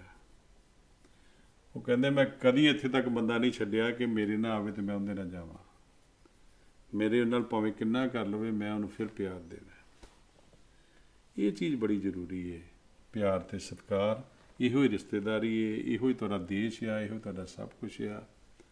ਬਾਕੀ ਬਹੁਤ ਵੱਡੀਆਂ ਕੁਰਬਾਨੀਆਂ ਪੰਜਾਬ ਸਟੇਟ ਦੇ ਲੋਕਾਂ ਨੇ ਕੀਤੀਆਂ ਹੋਈਆਂ, ਉਹਨਾਂ ਨੂੰ ਅਸੀਂ ਭੁੱਲ ਨਹੀਂ ਸਕਦੇ। ਉਹਨਾਂ ਨੂੰ ਜਦੋਂ ਦਿਲ 'ਚ ਵਸਾਉਂਦੇ ਆ ਤਾਂ ਸਾਨੂੰ ਇੱਕ ਤਾਕਤ ਮਿਲਦੀ ਹੈ, ਇਹ ਤਾਕਤ ਲੈ ਕੇ ਸੋਈਦਾ। ਅਤੇ ਜਦੋਂ ਕਿਤੇ ਹਰਦੇ ਨਜ਼ਰ ਆਈਏ ਤਾਂ ਪਛਤਾਈਦਾ ਨਹੀਂ, ਕਹੀਦਾ ਪਾਰਟ ਪਲੇ ਗੁਰੂ ਮਹਾਰਾਜ ਨੇ ਸਾਨੂੰ ਇੱਦਾਂ ਦਾ ਦਿੱਤਾ ਸੀ, ਸਾਨੂੰ ਟਾਈਮ ਦਿੱਤਾ ਸੀ। ਅਤੇ ਸਾਡੀ ਤਾਂ ਬਾਣੀ 'ਚ ਇੱਕੋ ਹੀ ਹੈ ਵੀ ਜੋ ਪ੍ਰਮਾਤਮਾ ਨੇ ਦਿੱਤਾ ਉਹ ਟਾਈਮ ਤੁਸੀਂ ਕੱਟਣਾ, ਇੱਕ ਪਲ ਤੁਸੀਂ ਗਲਤ ਨਹੀਂ ਕੱਟ ਸਕਦੇ, ਪਰ ਉਹਦੇ ਚਰਨਾਂ 'ਚ ਹਾਜ਼ਰੀ ਭਰ ਕੇ ਤੁਰੋਗੇ, ਤੁਹਾਨੂੰ ਆਪੇ ਸਿੱਧੇ ਰਸਤੇ ਲਾਉਣਗੇ। ਤੁਸੀਂ ਰੱਬ ਤੋਂ ਰਸਤਾ ਮੰਗੋ ਅਤੇ ਦੁਨੀਆ ਤੋਂ ਪਿਆਰ ਮੰਗੋ ਅਤੇ ਪਿਆਰ ਦਿਓ। ਸਰਬਜੀਤ ਸਿੰਘ ਜੀ, ਤੁਸੀਂ ਨਾ ਇੱਕ ਗੱਲ ਕੀਤੀ ਪਿਆਰ ਦੇਣ ਦੀ, ਮੁਹੱਬਤ ਦੇਣ ਲਈ। ਮੈਨੂੰ ਲੱਗਦਾ ਉਹ ਦੇਣ ਲਈ ਨਾ ਬੰਦੇ ਦੇ ਅੰਦਰ ਬਹੁਤ ਜ਼ਿਆਦਾ ਪਿਆਰ ਹੋਣਾ ਚਾਹੀਦਾ। ਮੈਂ ਨਾ ਆਪਣੇ ਦਿਲ ਨੂੰ ਇੱਕ ਗਲਾਸ ਵਾਂਗੂ ਮੰਨਦਾ ਵੀ ਜੇ ਤੁਹਾਡੇ ਗਲਾਸ 'ਚ ਮੰਨ ਲਓ ਚਾਹ ਹੈ ਅਤੇ ਉਹਨੂੰ ਤੁਸੀਂ ਹਿਲਾਓਗੇ ਤਾਂ ਚਾਹ ਹੀ ਨਿਕਲੂਗੀ ਉਹਦੇ 'ਚੋਂ। ਉਵੇਂ ਹੀ ਕਿਸੇ ਇਨਸਾਨ ਦੇ ਅੰਦਰ ਬਹੁਤ ਜਿਹੜਾ ਪਿਆਰ ਹੁੰਦਾ ਹੈ ਨਾ, ਤਾਂ ਹੀ ਉਹ ਬਾਹਰ ਲੋਕਾਂ ਨੂੰ ਪਿਆਰ ਦੇ ਸਕਦੇ ਹੈ। ਤੁਸੀਂ ਗੁਰੂ ਦੇ ਲੰਗਰ ਬਾਰੇ ਗੱਲ ਕੀਤੀ ਸੀ, ਇਹ ਤਾਂ ਚਲੋ ਪੂਰੇ ਦੁਨੀਆ ਨੂੰ ਹੀ ਪਤਾ ਹੈ। ਮੈਂ ਨੇਪਾਲ ਸੀ ਜਦੋਂ, ਉਦੋਂ ਬਹੁਤ ਸਾਰੇ ਲੋਕ ਪੁੱਛਦੇ ਸੀ ਵੀ ਕਿੱਥੋਂ, ਆਪਦੇ ਹਿੰਦੀ ਜਾਂ ਇੰਗਲਿਸ਼ ਜੋ ਵੀ ਭਾਸ਼ਾ, ਉੱਥੇ ਥੋੜ੍ਹੀ ਨੇਪਾਲੀ ਵੀ ਸਿੱਖ ਲਈ ਸੀ ਅਤੇ ਮੈਂ ਦੱਸਦਾ ਸੀ ਮੈਂ ਇੰਡੀਆ ਤੋਂ ਹਾਂ, ਠੀਕ ਹੈ ਜੀ। ਉਸ ਤੋਂ ਬਾਅਦ ਪੁੱਛਦੇ ਸੀ ਇੰਡੀਆ 'ਚ ਕਿੱਥੋਂ, ਮੈਂ ਕਹਿੰਦਾ ਸੀ ਪੰਜਾਬ। ਉਹਨਾਂ ਨਾ ਫੇਸ 'ਤੇ ਇੱਕ ਖਿਲ ਆਉਂਦਾ ਸੀ, ਸਮਾਈਲ ਆ ਜਾਂਦਾ ਸੀ, ਕਿਉਂਕਿ ਉੱਥੇ ਜੋ ਮੇਨ ਟੂਰਿਸਟ ਅਟਰੈਕਸ਼ਨ, ਮੇਨ ਮੰਦਿਰ ਹੈ ਪਸ਼ੂਪਤੀ, ਉੱਥੇ ਵੀ ਗੁਰਦੁਆਰਾ ਹੈ। ਕਾਠਮਾਂਡੂ ਦੇ ਵਿੱਚ ਵੀ ਗੁਰਦੁਆਰਾ ਹੈ, ਉੱਥੇ ਜਿੰਨੇ ਵੀ ਵੱਡੇ ਸ਼ਹਿਰ ਹੈ ਹਰ ਕਿਤੇ ਗੁਰਦੁਆਰਾ ਹੈ, ਛੋਟੇ ਪਿੰਡਾਂ 'ਚ ਹਰ ਕਿਤੇ ਗੁਰਦੁਆਰਾ ਹੈ। ਅਤੇ ਉੱਥੇ ਲੋਕਾਂ ਨੇ ਪੂਰਾ ਐਕਸਪੀਰੀਅੰਸ ਕੀਤਾ ਹੈ ਵੀ ਗੁਰੂ ਘਰ ਜਾਣਾ, ਲੰਗਰ ਖਾਣਾ, ਲੰਗਰ ਛਕਣਾ। ਅਤੇ ਬਹੁਤ ਇੰਨੀ ਕੁ ਉੱਪਰ ਮਾਣ ਸਤਿਕਾਰ ਨਾਲ ਇੰਡੀਆ ਕਹੂਗੀ ਉਹ ਫਿਰ ਵੀ ਹੁਣ ਚਲੋ ਠੀਕ ਹੈ, ਪਰ ਪੰਜਾਬ ਸੁਣ ਕੇ ਤਾਂ ਉਹਨਾਂ ਦਾ ਵੀ ਫੇਸ ਗਲੋ ਕਰ ਜਾਂਦਾ ਜੀ ਪੂਰਾ। ਅਤੇ ਇਹ ਗੱਲ ਮੈਂ ਉੱਥੇ ਜਾ ਕੇ ਦੇਖਿਆ, ਬਹੁਤ ਹੀ ਮਾਣ ਵਾਲੀ ਗੱਲ ਹੈ, ਬਹੁਤ ਹੀ ਖੁਸ਼ੀ ਹੁੰਦੀ ਸੀ ਮੈਨੂੰ। ਉਸ ਤੋਂ ਬਾਅਦ ਮੈਂ ਹਰ ਕਿਸੇ ਨਾਲ ਮੈਂ ਪੰਜਾਬ ਤੋਂ ਹਾਂ, ਅਤੇ ਉਹਨਾਂ ਨੂੰ ਫਿਰ ਉਹ ਅੱਛਾ ਵੀ ਤੁਸੀਂ ਉਸ ਬਸ ਸਮਝ ਆਉਂਦੇ ਸੀ। ਨਹੀਂ, ਬੜਾ ਅੱਛਾ। ਪੰਜਾਬ ਅਤੇ ਪੰਜਾਬੀਅਤ ਦੇ ਨਾਂ ਨੂੰ ਬੜਾ ਚੰਗਾ ਮੰਨਿਆ ਜਾਂਦਾ, ਬੜਾ ਪਿਆਰ ਵਾਲਾ ਮੰਨਿਆ ਜਾਂਦਾ, ਬੜਾ ਇਤਬਾਰਯੋਗ ਮੰਨਿਆ ਜਾਂਦਾ। ਬਿਲਕੁਲ ਜੀ। ਦੁਨੀਆ ਦੇ ਛੋਟੇ ਛੋਟੇ ਅਫਰੀਕਾ 'ਚ ਦੇਸ਼ ਹੈ ਮਲਾਵੀ, ਕੀਨੀਆ, ਜ਼ਮੀਬੀਆ, ਬਹੁਤ ਛੋਟੇ ਦੇਸ਼ ਹੈ ਜੀ। ਉੱਥੇ ਮਲਾਵੀ ਜਿਵੇਂ ਬਹੁਤ ਛੋਟਾ ਦੇਸ਼ ਹੈ, ਉੱਥੇ ਲੰਗਰ ਨਹੀਂ ਮਿਲਦਾ ਸੀ, ਉੱਥੇ ਮਤਲਬ ਖਾਣਾ ਨਹੀਂ ਮਿਲਦਾ ਸੀ, ਲੋਕਾਂ ਨੂੰ ਭੁੱਖਮਰੀ ਸੀਗੀ। ਉੱਥੇ ਪਹਿਲਾ ਗੁਰਦੁਆਰਾ ਜਦੋਂ ਆਇਆ, ਉਸ ਤੋਂ ਬਾਅਦ ਜੀ 2-3 ਸਾਲਾਂ 'ਚ ਹੀ ਪੂਰਾ ਉਹ ਖ਼ਤਮ ਹੋ ਗਿਆ, ਉਹ ਜੋ ਭੁੱਖਮਰੀ ਸੀ ਨਾ ਉੱਥੇ, ਸਿਰਫ ਲੰਗਰ ਕਰਕੇ। ਅਤੇ ਖਾਲਸਾ ਏਡ ਦਾ ਵੀ ਜੋ ਬੀਜ ਹੈ, ਜੋ ਇੱਕ ਉੱਥੋਂ ਹੀ ਸ਼ੁਰੂ ਹੋਇਆ ਸੀ ਔਰਗਨਾਈਜੇਸ਼ਨ ਦਾ, ਉਹ ਚਲੋ ਅੱਡ ਗੱਲ ਹੈ। ਮੈਂ ਤੁਹਾਡੇ ਲਈ ਇਹ ਪੁੱਛਣਾ ਚਾਹੁੰਦਾ ਵੀ ਤੁਸੀਂ ਕਿ ਆਪਾਂ ਯੂਥ ਦੀ ਗੱਲ ਕਰ ਰਹੇ ਸੀ, ਤੁਹਾਡਾ ਕੀ ਸੁਨੇਹਾ ਹੋਊਗਾ, ਕਿਉਂਕਿ ਤੁਸੀਂ ਇੱਕ ਟਾਈਮ ਉਹ ਗੁਜ਼ਾਰ ਚੁੱਕੇ ਹੋ, ਤੁਸੀਂ ਇੱਕ ਸਟਰਗਲ ਕਰ ਚੁੱਕੇ ਹੋ, ਤੁਸੀਂ ਸਫਲਤਾ ਦੇਖ ਚੁੱਕੇ ਹੋ, ਤੁਹਾਡਾ ਯੂਥ ਨੂੰ ਕੀ ਸੁਨੇਹਾ ਹੋਊਗਾ? ਯੂਥ ਨੂੰ ਇਹੋ ਸੁਨੇਹਾ ਹੈ ਕਿ ਕਿਸੇ ਗੱਲ ਦੀ ਮਨ ਦੇ ਵਿੱਚ ਨਫ਼ਰਤ ਨਹੀਂ ਲੈਣੀ, ਆਪਣਾ ਸੁਨੇਹਾ ਤੁਸੀਂ ਜ਼ਰੂਰ ਦੇਣਾ ਜੀ। ਜੇ ਤੁਹਾਡਾ ਕੋਈ ਗਲਤ ਕਰਦਾ ਤਾਂ ਉਹਦੇ ਕੰਨ 'ਚ ਜਾ ਕੇ ਉਹਨੂੰ ਜ਼ਰੂਰ ਸਮਝਾਓ। ਜੇ ਉਹ ਚੰਗਾ ਕਰਦਾ ਤਾਂ ਲੋਕਾਂ ਨੂੰ ਦੱਸੋ। ਆਮ ਕਹਾਵਤ ਹੈ ਕਿ ਮੈਂ ਬੁਰਾ ਕੰਮ ਕਰਦਾ ਤਾਂ ਮੇਰੇ ਕੰਨ 'ਚ ਦੱਸੋ, ਜੇ ਮੈਂ ਚੰਗਾ ਕੰਮ ਕਰਦਾ ਤਾਂ ਲੋਕਾਂ ਦੇ ਸਾਹਮਣੇ ਦੱਸੋ ਕਿ ਲੋਕ ਉਹਦਾ ਪ੍ਰਭਾਵ ਲੈ ਸਕਣ। ਬਿਲਕੁਲ। ਉਹਦੇ ਨਾਲ ਇਹ ਹੋ ਗਿਆ ਕਿ ਗਲਤ ਕੰਮ ਕਰਨ ਵਾਲੇ ਨੂੰ ਬੰਦਾ ਰੋਕ ਸਕਦਾ ਅਤੇ ਚੰਗੇ ਕੰਮ ਕਰਨ ਵਾਲੇ ਦੀ ਮਹੱਤਤਾ ਸ਼ੋਅ ਕਰਕੇ ਹੋਰ ਬਾਕੀਆਂ ਨੂੰ ਵੀ ਲਾ ਸਕਦਾ। ਅਤੇ ਆਪਣੀ ਲਾਈਫ 'ਚ ਇੰਨਾ ਜ਼ਿਆਦਾ ਸਟਰਗਲ ਕਰੋ ਕਿ ਆਪਣੇ ਆਪ ਨੂੰ ਪਹਿਲਾਂ ਸਕਸੈਸ ਕਰੋ। ਜੇ ਜ਼ਿਮੀਂਦਾਰ ਦਾ ਬੱਚਾ ਹੈ, ਉਹ ਆਪਣੇ ਟਰੈਕਟਰ ਦੀ ਸਹਾਇਤਾ ਲਵੇ, ਉਹ ਆਪਣੇ ਕੰਮ ਦੀ ਸਹਾਇਤਾ ਲਵੇ, ਆਪਣੇ ਯਾਰਾਂ ਦੀ ਸਹਾਇਤਾ ਲਵੇ। ਅਤੇ ਜਿਹੜਾ ਕੋਈ ਹੋਰ ਕੰਮ ਕਰ ਸਕਦਾ ਹੈ, ਬੜੀ ਵੱਡੀ ਪੜ੍ਹਾਈ ਸਾਡੇ ਬੱਚਿਆਂ ਨੇ ਲਈ ਹੈ। ਹਾਂਜੀ। ਇਸੇ ਕਰਕੇ ਬਾਹਰਲੇ ਮੁਲਕਾਂ 'ਚ ਜਾਂਦਿਆਂ ਉਹਨਾਂ ਦੀ ਵੈਰੀ ਗੁੱਡ ਪਲੇਸਮੈਂਟ ਹੋ ਰਹੀ ਹੈ। ਬਿਲਕੁਲ। ਅਤੇ ਜੇ ਉਹ ਹਾਈ ਡਿਗਰੀ ਕਰ ਰਹੇ ਨੇ ਬਾਹਰ ਜਾ ਕੇ, ਅਤੇ ਉਹਨਾਂ ਨੂੰ ਜਾਂਦਿਆਂ ਸਕਸੈਸ ਮਿਲ ਜਾਂਦੀ ਹੈ। ਹਾਂਜੀ। ਇਹ ਮਾਨ ਜਾਂਦਾ ਸਾਡੇ ਦੇਸ਼ ਦੀ ਪੜ੍ਹਾਈ ਨੂੰ। ਬੜੇ ਲੋ ਲੈਵਲ 'ਤੇ ਪੜ੍ਹਾਈ ਸਾਡੀ ਸਟਰੋਂਗਲੀ ਸ਼ੁਰੂ ਹੋਈ। ਸਾਡੀ ਇੰਗਲਿਸ਼ ਲੈਂਗੁਏਜ ਦੀ ਬੜੀ ਕਮੀ ਸੀ। ਸਾਡੇ ਪਹਿਲੇ ਵਿਰਸੇ 'ਚ ਲੋਕਾਂ ਨੂੰ ਫੌਂਡਰੀਆਂ 'ਚ ਲੱਗਣਾ ਪਿਆ, ਹਾਂਜੀ, ਮਜ਼ਦੂਰੀ 'ਤੇ ਲੱਗਣਾ ਪਿਆ, ਸਫਾਈ 'ਤੇ ਲੱਗਣਾ ਪਿਆ। ਹੁਣ ਸਾਡੇ ਬੱਚੇ ਕਮਾਂਡਰ ਨੇ ਅਤੇ ਗੋਰੇ ਲੋ ਲਾਈਨ 'ਚ ਨੇ, ਕਿਉਂਕਿ ਪੜ੍ਹ ਨਹੀਂ ਸਕੇ, ਉੱਤੇ ਪਹੁੰਚ ਨਹੀਂ ਸਕੇ, ਡਿਗਰੀਆਂ ਨਹੀਂ। ਤੇ ਮੈਂ ਚਾਹਾਂਗਾ ਕਿ ਕੋਈ ਵੀ ਬੱਚਾ ਆਪਣੀ ਪੜ੍ਹਾਈ ਨੂੰ ਘੱਟ ਨਾ ਸਮਝੇ, ਖਾਸ ਕਰਕੇ ਸਾਡੀ ਬੇਟੀ। ਹਰ ਬੇਟੀ ਸਾਡੀ ਪੜ੍ਹ ਕੇ ਜਦੋਂ ਮਾਂ ਬਣੇਗੀ, ਜਦੋਂ ਕਿਸੇ ਦੇ ਘਰ ਦਾ ਸ਼ਿੰਗਾਰ ਬਣੇਗੀ, ਉਹਦੀ ਵੈਲਿਊ ਵਧੇਗੀ। ਯੂਥ ਨੂੰ ਪੜ੍ਹਾਈ ਤੋਂ ਲੈ ਕੇ ਯੂਥ ਨੂੰ ਹੈਲਥ ਦਾ ਬਹੁਤ ਧਿਆਨ ਕਰਨਾ ਚਾਹੀਦਾ।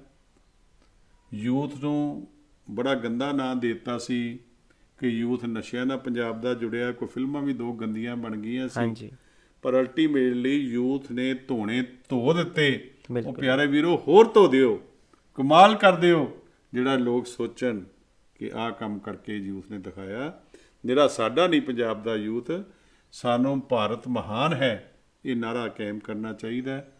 ਤੇ ਤਕੜੇ ਹੋ ਕੇ ਹਰ ਸਟੇਟ ਦੀ ਮਦਦ ਕਰਨੀ ਚਾਹੀਦੀ ਹੈ।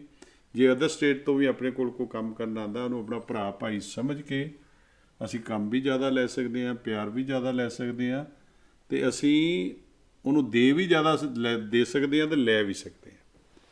ਇਸ ਕਰਕੇ ਸਾਰੇ ਤਕੜੇ ਹੋ ਕੇ ਪੜ੍ਹੋ, ਸਾਰੇ ਤਕੜੇ ਹੋ ਕੇ ਕੰਮ ਕਰੋ, ਮਾਂ ਪਿਓ ਦਾ ਸਾਥ ਦਿਓ, ਦੇਸ਼ ਦਾ ਸਾਥ ਦਿਓ, ਗੁਰਦੁਆਰੇ ਦਾ ਸਾਥ ਦਿਓ, ਮੰਦਰ ਦਾ ਸਾਥ ਦਿਓ, ਕਮਿਊਨਿਟੀਆਂ ਦਾ ਸਾਥ ਦਿਓ, NGO ਬਣਾਓ, ਤੇ ਚਲੀਏ ਤੇ ਮਹਾਨਤਾ ਲਿਆਈਏ।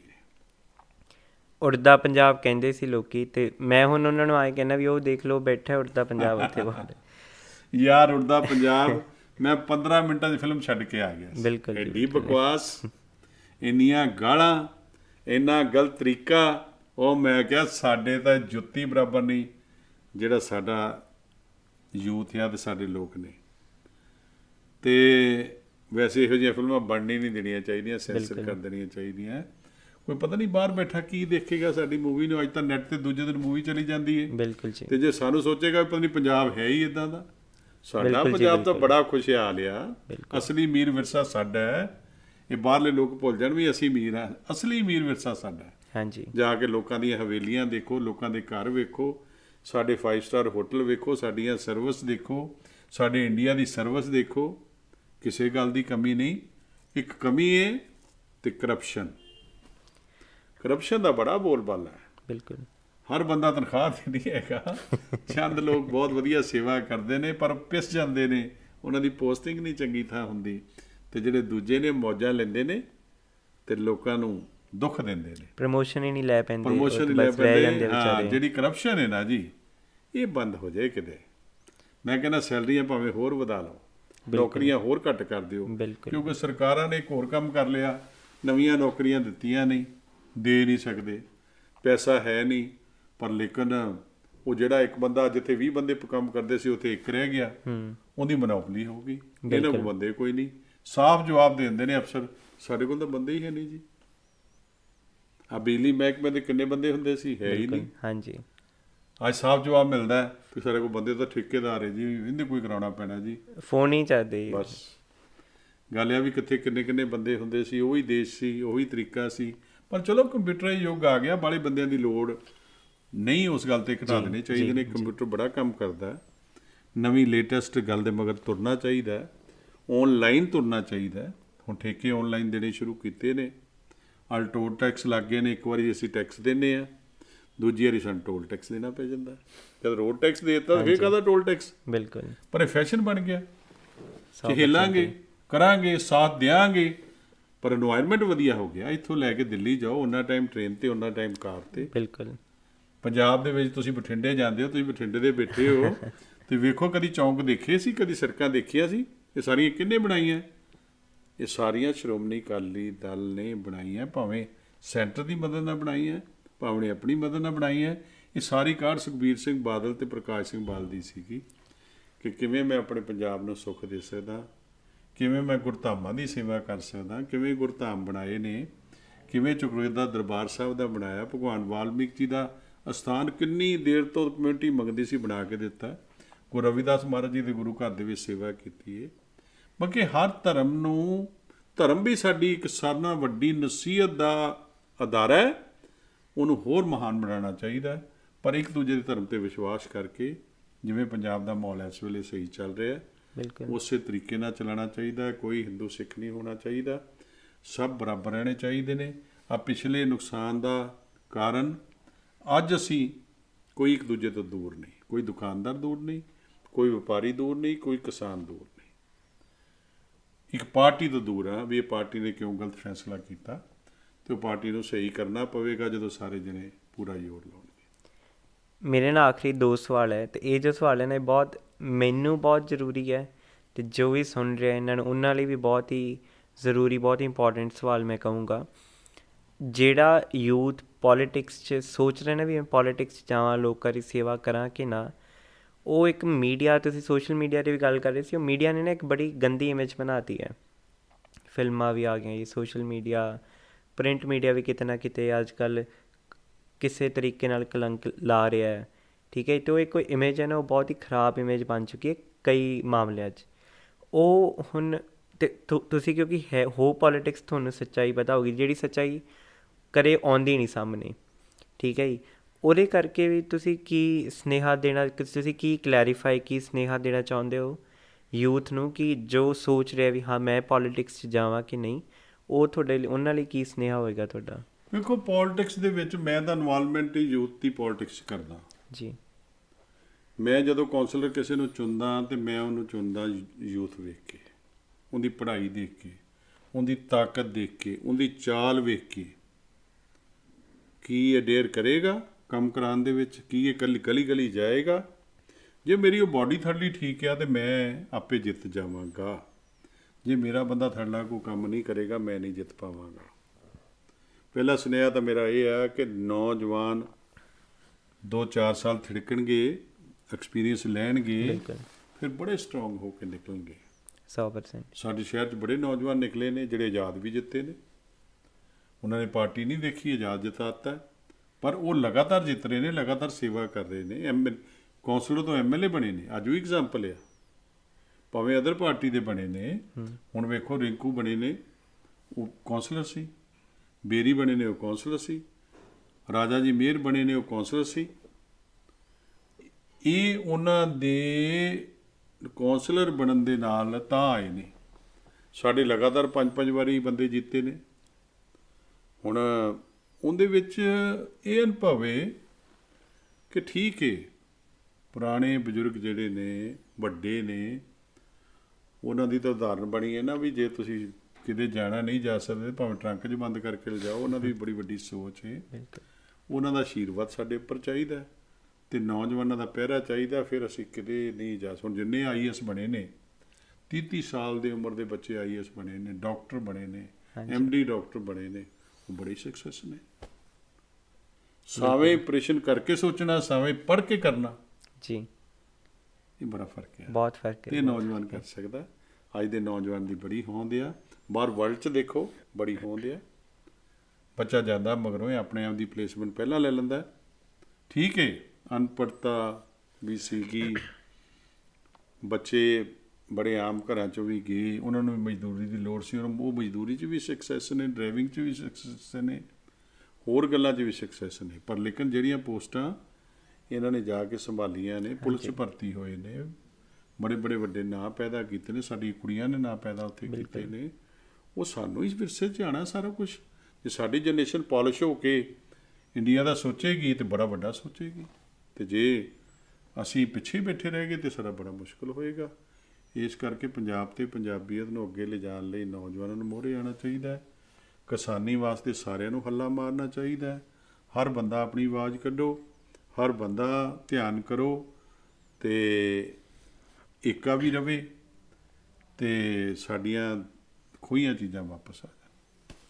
ਬਹੁਤ ਬਹੁਤ ਧੰਨਵਾਦ ਜੀ। ਆਖਰੀ ਜੋ ਮੇਰਾ ਸਵਾਲ ਹੈ ਤੁਹਾਡੇ ਤੋਂ, ਤੁਹਾਡਾ ਜੋ ਵੀ ਦੇਖ ਰਿਹਾ ਹੈ ਇਹ ਵੀਡੀਓ, ਜੋ ਵੀ ਸੁਣ ਰਿਹਾ ਹੈ ਕਿਸੇ ਪੋਡਕਾਸਟ ਵਾਲੇ ਪਲੇਟਫਾਰਮ 'ਤੇ, ਉਹਨਾਂ ਲਈ ਤੁਹਾਡਾ ਕੀ ਸੁਨੇਹਾ ਹੋਊਗਾ, ਸਪੈਸ਼ਲੀ ਇਹ ਨਜ਼ਰ 'ਚ ਰੱਖਦੇ ਹੋਏ ਕਿ ਆਪਣੇ ਭਰਾ ਭੈਣ ਪੰਜਾਬੀ ਹਰ ਸਟੇਟ ਦੇ ਉੱਥੇ ਪ੍ਰੋਟੈਸਟ 'ਤੇ ਬੈਠੇ ਹੈ, ਤਾਂ ਕੀ ਸੁਨੇਹਾ ਦੇਣਾ ਚਾਹੋਗੇ ਸਾਰਿਆਂ ਨੂੰ, ਵੀ ਜੋ ਇੱਕ ਕਲੋਜ਼ਿੰਗ ਮੈਸੇਜ ਹੋਏਗਾ ਇਸ ਵੀਡੀਓ? ਦੇਖੋ, ਪਹਿਲਾ ਮੈਸੇਜ ਤਾਂ ਇਹ ਆ, ਬਾਰਡਰਾਂ ਦੇ ਲੋਕਾਂ ਨੇ ਬੜੀ ਮਦਦ ਕੀਤੀ ਹੈ ਜਿੱਥੇ ਬੈਠੇ ਸਾਡੇ ਲੋਕ। ਜੇ ਕਿਸੇ ਦਾ ਘਰ ਖੁੱਲ੍ਹਾ ਸੀ, ਘਰ ਖੋਲ੍ਹਤਾ, ਫੈਕਟਰੀ ਖੁੱਲ੍ਹੀ ਸੀ, ਫੈਕਟਰੀ ਖੋਲ੍ਹਤੀ। ਕੋਈ ਇੱਥੋਂ ਚੱਲਿਆ ਜਲੰਧਰ ਤੋਂ, ਕੋਈ ਚੱਲਿਆ ਪਿੰਡ ਤੋਂ। ਹੁਣ ਮੇਰਾ ਦੋਸਤ ਹੈ ਪਿੰਡ ਸਰਪੰਚ, ਸਾਡਾ ਸਰਕਲ ਜਥੇਦਾਰ ਵੀ ਹੈ, ਉਹ ਪਤਾ ਨਹੀਂ ਤੀਜੀ ਵਾਰੀ ਪਿੰਨੀਆਂ ਹੀ ਬਣਾ ਕੇ 4-4 ਕੁਇੰਟਲ ਲੈ ਗਿਆ। ਲੋੜ ਹੀ ਹੁੰਦੀ। 100% ਬਿਲਕੁਲ ਜੀ। ਅਤੇ ਕੋਈ ਕੁਛ ਲੈ ਗਿਆ। ਬਾਹਰਲਿਆਂ ਨੇ ਖੁੱਲੇ ਦਰਵਾਜ਼ੇ ਖੋਲ੍ਹ ਦਿੱਤੇ। ਮੇਰੇ ਇਹੋ ਹੀ ਹੈ, ਦਸਵੰਧ ਕੱਢੋ, ਬਚ ਕੇ ਰਵੋ, ਕੋਈ ਕਾਨੂੰਨ ਹੱਥ 'ਚ ਨਹੀਂ ਲੈਣਾ। ਜਿਵੇਂ ਸ਼ਾਂਤਮਈ ਲੀਡਰਾਂ ਨੇ ਕਿਹਾ ਉੱਦਾਂ ਚੱਲੋ। ਜਿੱਤਾਂਗੇ, ਜ਼ਰੂਰ ਜਿੱਤਾਂਗੇ। ਹੋਰ ਮਹੀਨਾ ਲੇਟ ਹੋ ਜਾਵਾਂਗੇ, ਪਰ ਜਿੰਨੀ ਦੇਰ ਸਟਰਗਲ ਚੱਲਦਾ ਹੈ ਉਨੀ ਦੇਰ ਸਟਰਗਲ ਦਾ ਸਾਥ ਦਿਆਂਗੇ। ਸਾਨੂੰ ਇੱਕ ਆਵਾਜ਼ ਮਾਰਨਗੇ। ਸਰਦਾਰ ਸੁਖਬੀਰ ਸਿੰਘ ਬਾਦਲ ਨੇ ਕਿਹਾ ਸਾਰੀ ਪਾਰਟੀ ਉੱਥੇ ਖਲੋਤੀ ਹੋਏਗੀ। ਰੋਜ਼ ਗੁਰਦੁਆਰਿਆਂ 'ਚ ਅਸੀਂ ਅਰਦਾਸ ਕਰ ਰਹੇ ਹਾਂ। ਕੱਲ੍ਹ ਵੀ ਵੱਡਾ ਸਮਾਗਮ ਸਾਡਾ ਹੋਇਆ। ਦੇਖੋ ਸਾਰੇ ਤਖਤਾਂ 'ਤੇ ਉਹਨਾਂ ਦੇ ਸਮਾਗਮ ਲਗਾਤਾਰ। ਕਿਸਾਨ, ਅਸੀਂ ਹੈ ਹੀ ਕਿਸਾਨ ਹਾਂ, ਪਰ ਲੇਕਿਨ ਜੇ ਉਹਨਾਂ ਨੇ ਇਮੇਜ ਲਿਆ ਕਿ ਅਸੀਂ ਪਾਰਟੀਆਂ ਤੋਂ ਬਿਨਾਂ ਚੱਲਣਾ ਹੈ, ਪਰ ਸਾਡੀ ਜਿੰਦ ਜਾਨ ਉਹਨਾਂ ਦੇ ਨਾਲ ਆ। ਅਸੀਂ ਹਰ ਵੇਲੇ ਉਹਨਾਂ ਦੇ ਕੋਲ ਆ। ਸਾਡੇ ਬਿਨਾਂ ਸਾਡੇ ਕਾਰਕੁਨ, ਸਾਡੇ ਦੋਸਤ, ਸਾਡੇ ਲੀਡਰ ਜਿਹੜੇ ਸਾਡੇ ਨਾਲ ਪੁਰਾਣੇ ਵੀ ਨੇ ਅਕਾਲੀ ਦਲ 'ਚ, ਸਾਰੇ ਦੇ ਸਾਰੇ ਪੂਰਾ ਹਿੱਸਾ ਲੈ ਰਹੇ ਆ। ਸਾਰੇ ਦੇ ਸਾਰੇ ਹਿੱਸਾ ਲੈਣਗੇ। 4 ਤਰੀਕ ਨੂੰ ਫੇਰ ਸਾਡਾ ਸਮਾਗਮ ਹੈ। ਅਸੀਂ ਲਗਾਤਾਰ ਇਹ ਸਮਾਗਮ ਰੱਖਣੇ ਨੇ, ਲਗਾਤਾਰ ਅਸੀਂ ਪਿੱਛਾ ਰੱਖਣਾ ਹੈ। ਲਗਾਤਾਰ ਰੋਜ਼ TV 'ਤੇ ਬੋਲਦੇ ਨੇ ਸਾਡੇ ਲੀਡਰ। ਸੁਖਬੀਰ ਜੀ ਬੋਲਦੇ ਨੇ, ਵੱਡੇ ਬਾਲ ਸਾਹਿਬ ਵੀ ਦੇਸ਼ ਕਰਦੇ ਨੇ, ਬੀਬਾ ਜੀ ਕਰਦੇ ਨੇ, ਵੱਡੇ ਲੀਡਰ ਸਾਰੇ ਹੀ ਕਰਦੇ ਨੇ। ਮੇਰੇ ਕਹਿਣ ਦਾ ਮਕਸਦ ਇਹ ਕਿ ਜੇ ਇੱਕ ਆਵਾਜ਼ ਹੋਵੇ ਤਾਂ ਸਾਰਾ ਕੁਝ ਮਿਲ ਜਾਂਦਾ ਤੇ ਮਿਲੇਗਾ। ਮੇਰੀ ਇਹੋ ਪ੍ਰੇਰਨਾ ਹੈ ਕਿ ਤੁਸੀਂ ਤਗੜੇ ਹੋ ਕੇ ਸਾਰੇ ਸਾਥ ਦਿਓ। ਆਓ ਅਸੀਂ ਸਾਰੇ ਇੱਕ ਹਾਂ। ਇਹਦਾ ਨਾਅਰਾ ਲਾਈਏ ਤੇ ਕਿਸਾਨ ਦਾ ਨਾਅਰਾ ਲਾਈਏ, ਜੈ ਜਵਾਨ ਜੈ ਕਿਸਾਨ। ਇਹ ਜ਼ਰੂਰ ਆਪਣੇ ਮਨ 'ਚ ਰੱਖੀਏ, ਫਿਰ ਸਾਡੀ ਜੈ ਹੀ ਜੈ। ਸਿੰਘ ਸਾਹਿਬ ਬਹੁਤ ਬਹੁਤ ਧੰਨਵਾਦ ਇਸ ਬਾਤਚੀਤ ਲਈ। ਮੈਂ ਵੀ ਇਹ ਅਰਦਾਸ ਕਰਦਾ ਜੋ ਆਪਣੇ ਭੈਣ ਭਰਾ ਬੈਠੇ ਹੈ, ਪ੍ਰੋਟੈਸਟ ਕਰ ਰਹੇ ਹੈ, ਆਪਣੇ ਹੱਕ 'ਚ ਜਲਦੀ ਤੋਂ ਜਲਦੀ ਡਿਸੀਜਨ ਆਵੇ, ਫੈਸਲਾ ਆਵੇ। ਅਤੇ ਤੁਸੀਂ ਇੱਕ ਇਨਸਾਨ ਹੋ ਜਿਹਦੇ ਅੰਦਰ ਬਹੁਤ ਜ਼ਿਆਦਾ ਮੁਹੱਬਤ ਹੈ। ਜਿਸ ਤਰ੍ਹਾਂ ਤੁਸੀਂ ਬਾਤਚੀਤ ਕਰਦੇ ਹੋ, ਲੋਕਾਂ ਦੀ ਸੇਵਾ ਕਰਦੇ ਹੋ ਜਾ ਕੇ। ਕੁਛ ਲੋਕ ਤਾਂ ਹੁੰਦੇ ਕਿ ਬਸ ਮੈਸੇਜ ਦੇਤਾ ਹੀ, ਪਰ ਤੁਸੀਂ ਅੱਗੇ ਜਾ ਕੇ ਲੋਕਾਂ ਦੀ ਮਦਦ ਕਰਦੇ ਆ ਰਹੇ ਹੋ। ਕੋਵਿਡ 'ਚ ਤੁਸੀਂ ਬਹੁਤ ਜ਼ਿਆਦਾ ਮਦਦ ਕੀਤੀ, ਹੁਣ ਵੀ ਕਰਦੇ ਰਹੇ ਹੋ ਅਤੇ ਉਮੀਦ ਹੈ ਅੱਗੇ ਵੀ ਕਰਦੇ ਰਹੋਗੇ। ਅਤੇ ਬਹੁਤ ਬਹੁਤ ਧੰਨਵਾਦ ਜੀ ਦੁਬਾਰੇ। ਅਤੇ ਉਮੀਦ ਕਰਦੇ ਦੁਬਾਰੇ ਬਾਤਚੀਤ ਕਰਨ ਦਾ ਮੌਕਾ ਮਿਲੇਗਾ ਤੁਹਾਡੇ ਨਾਲ।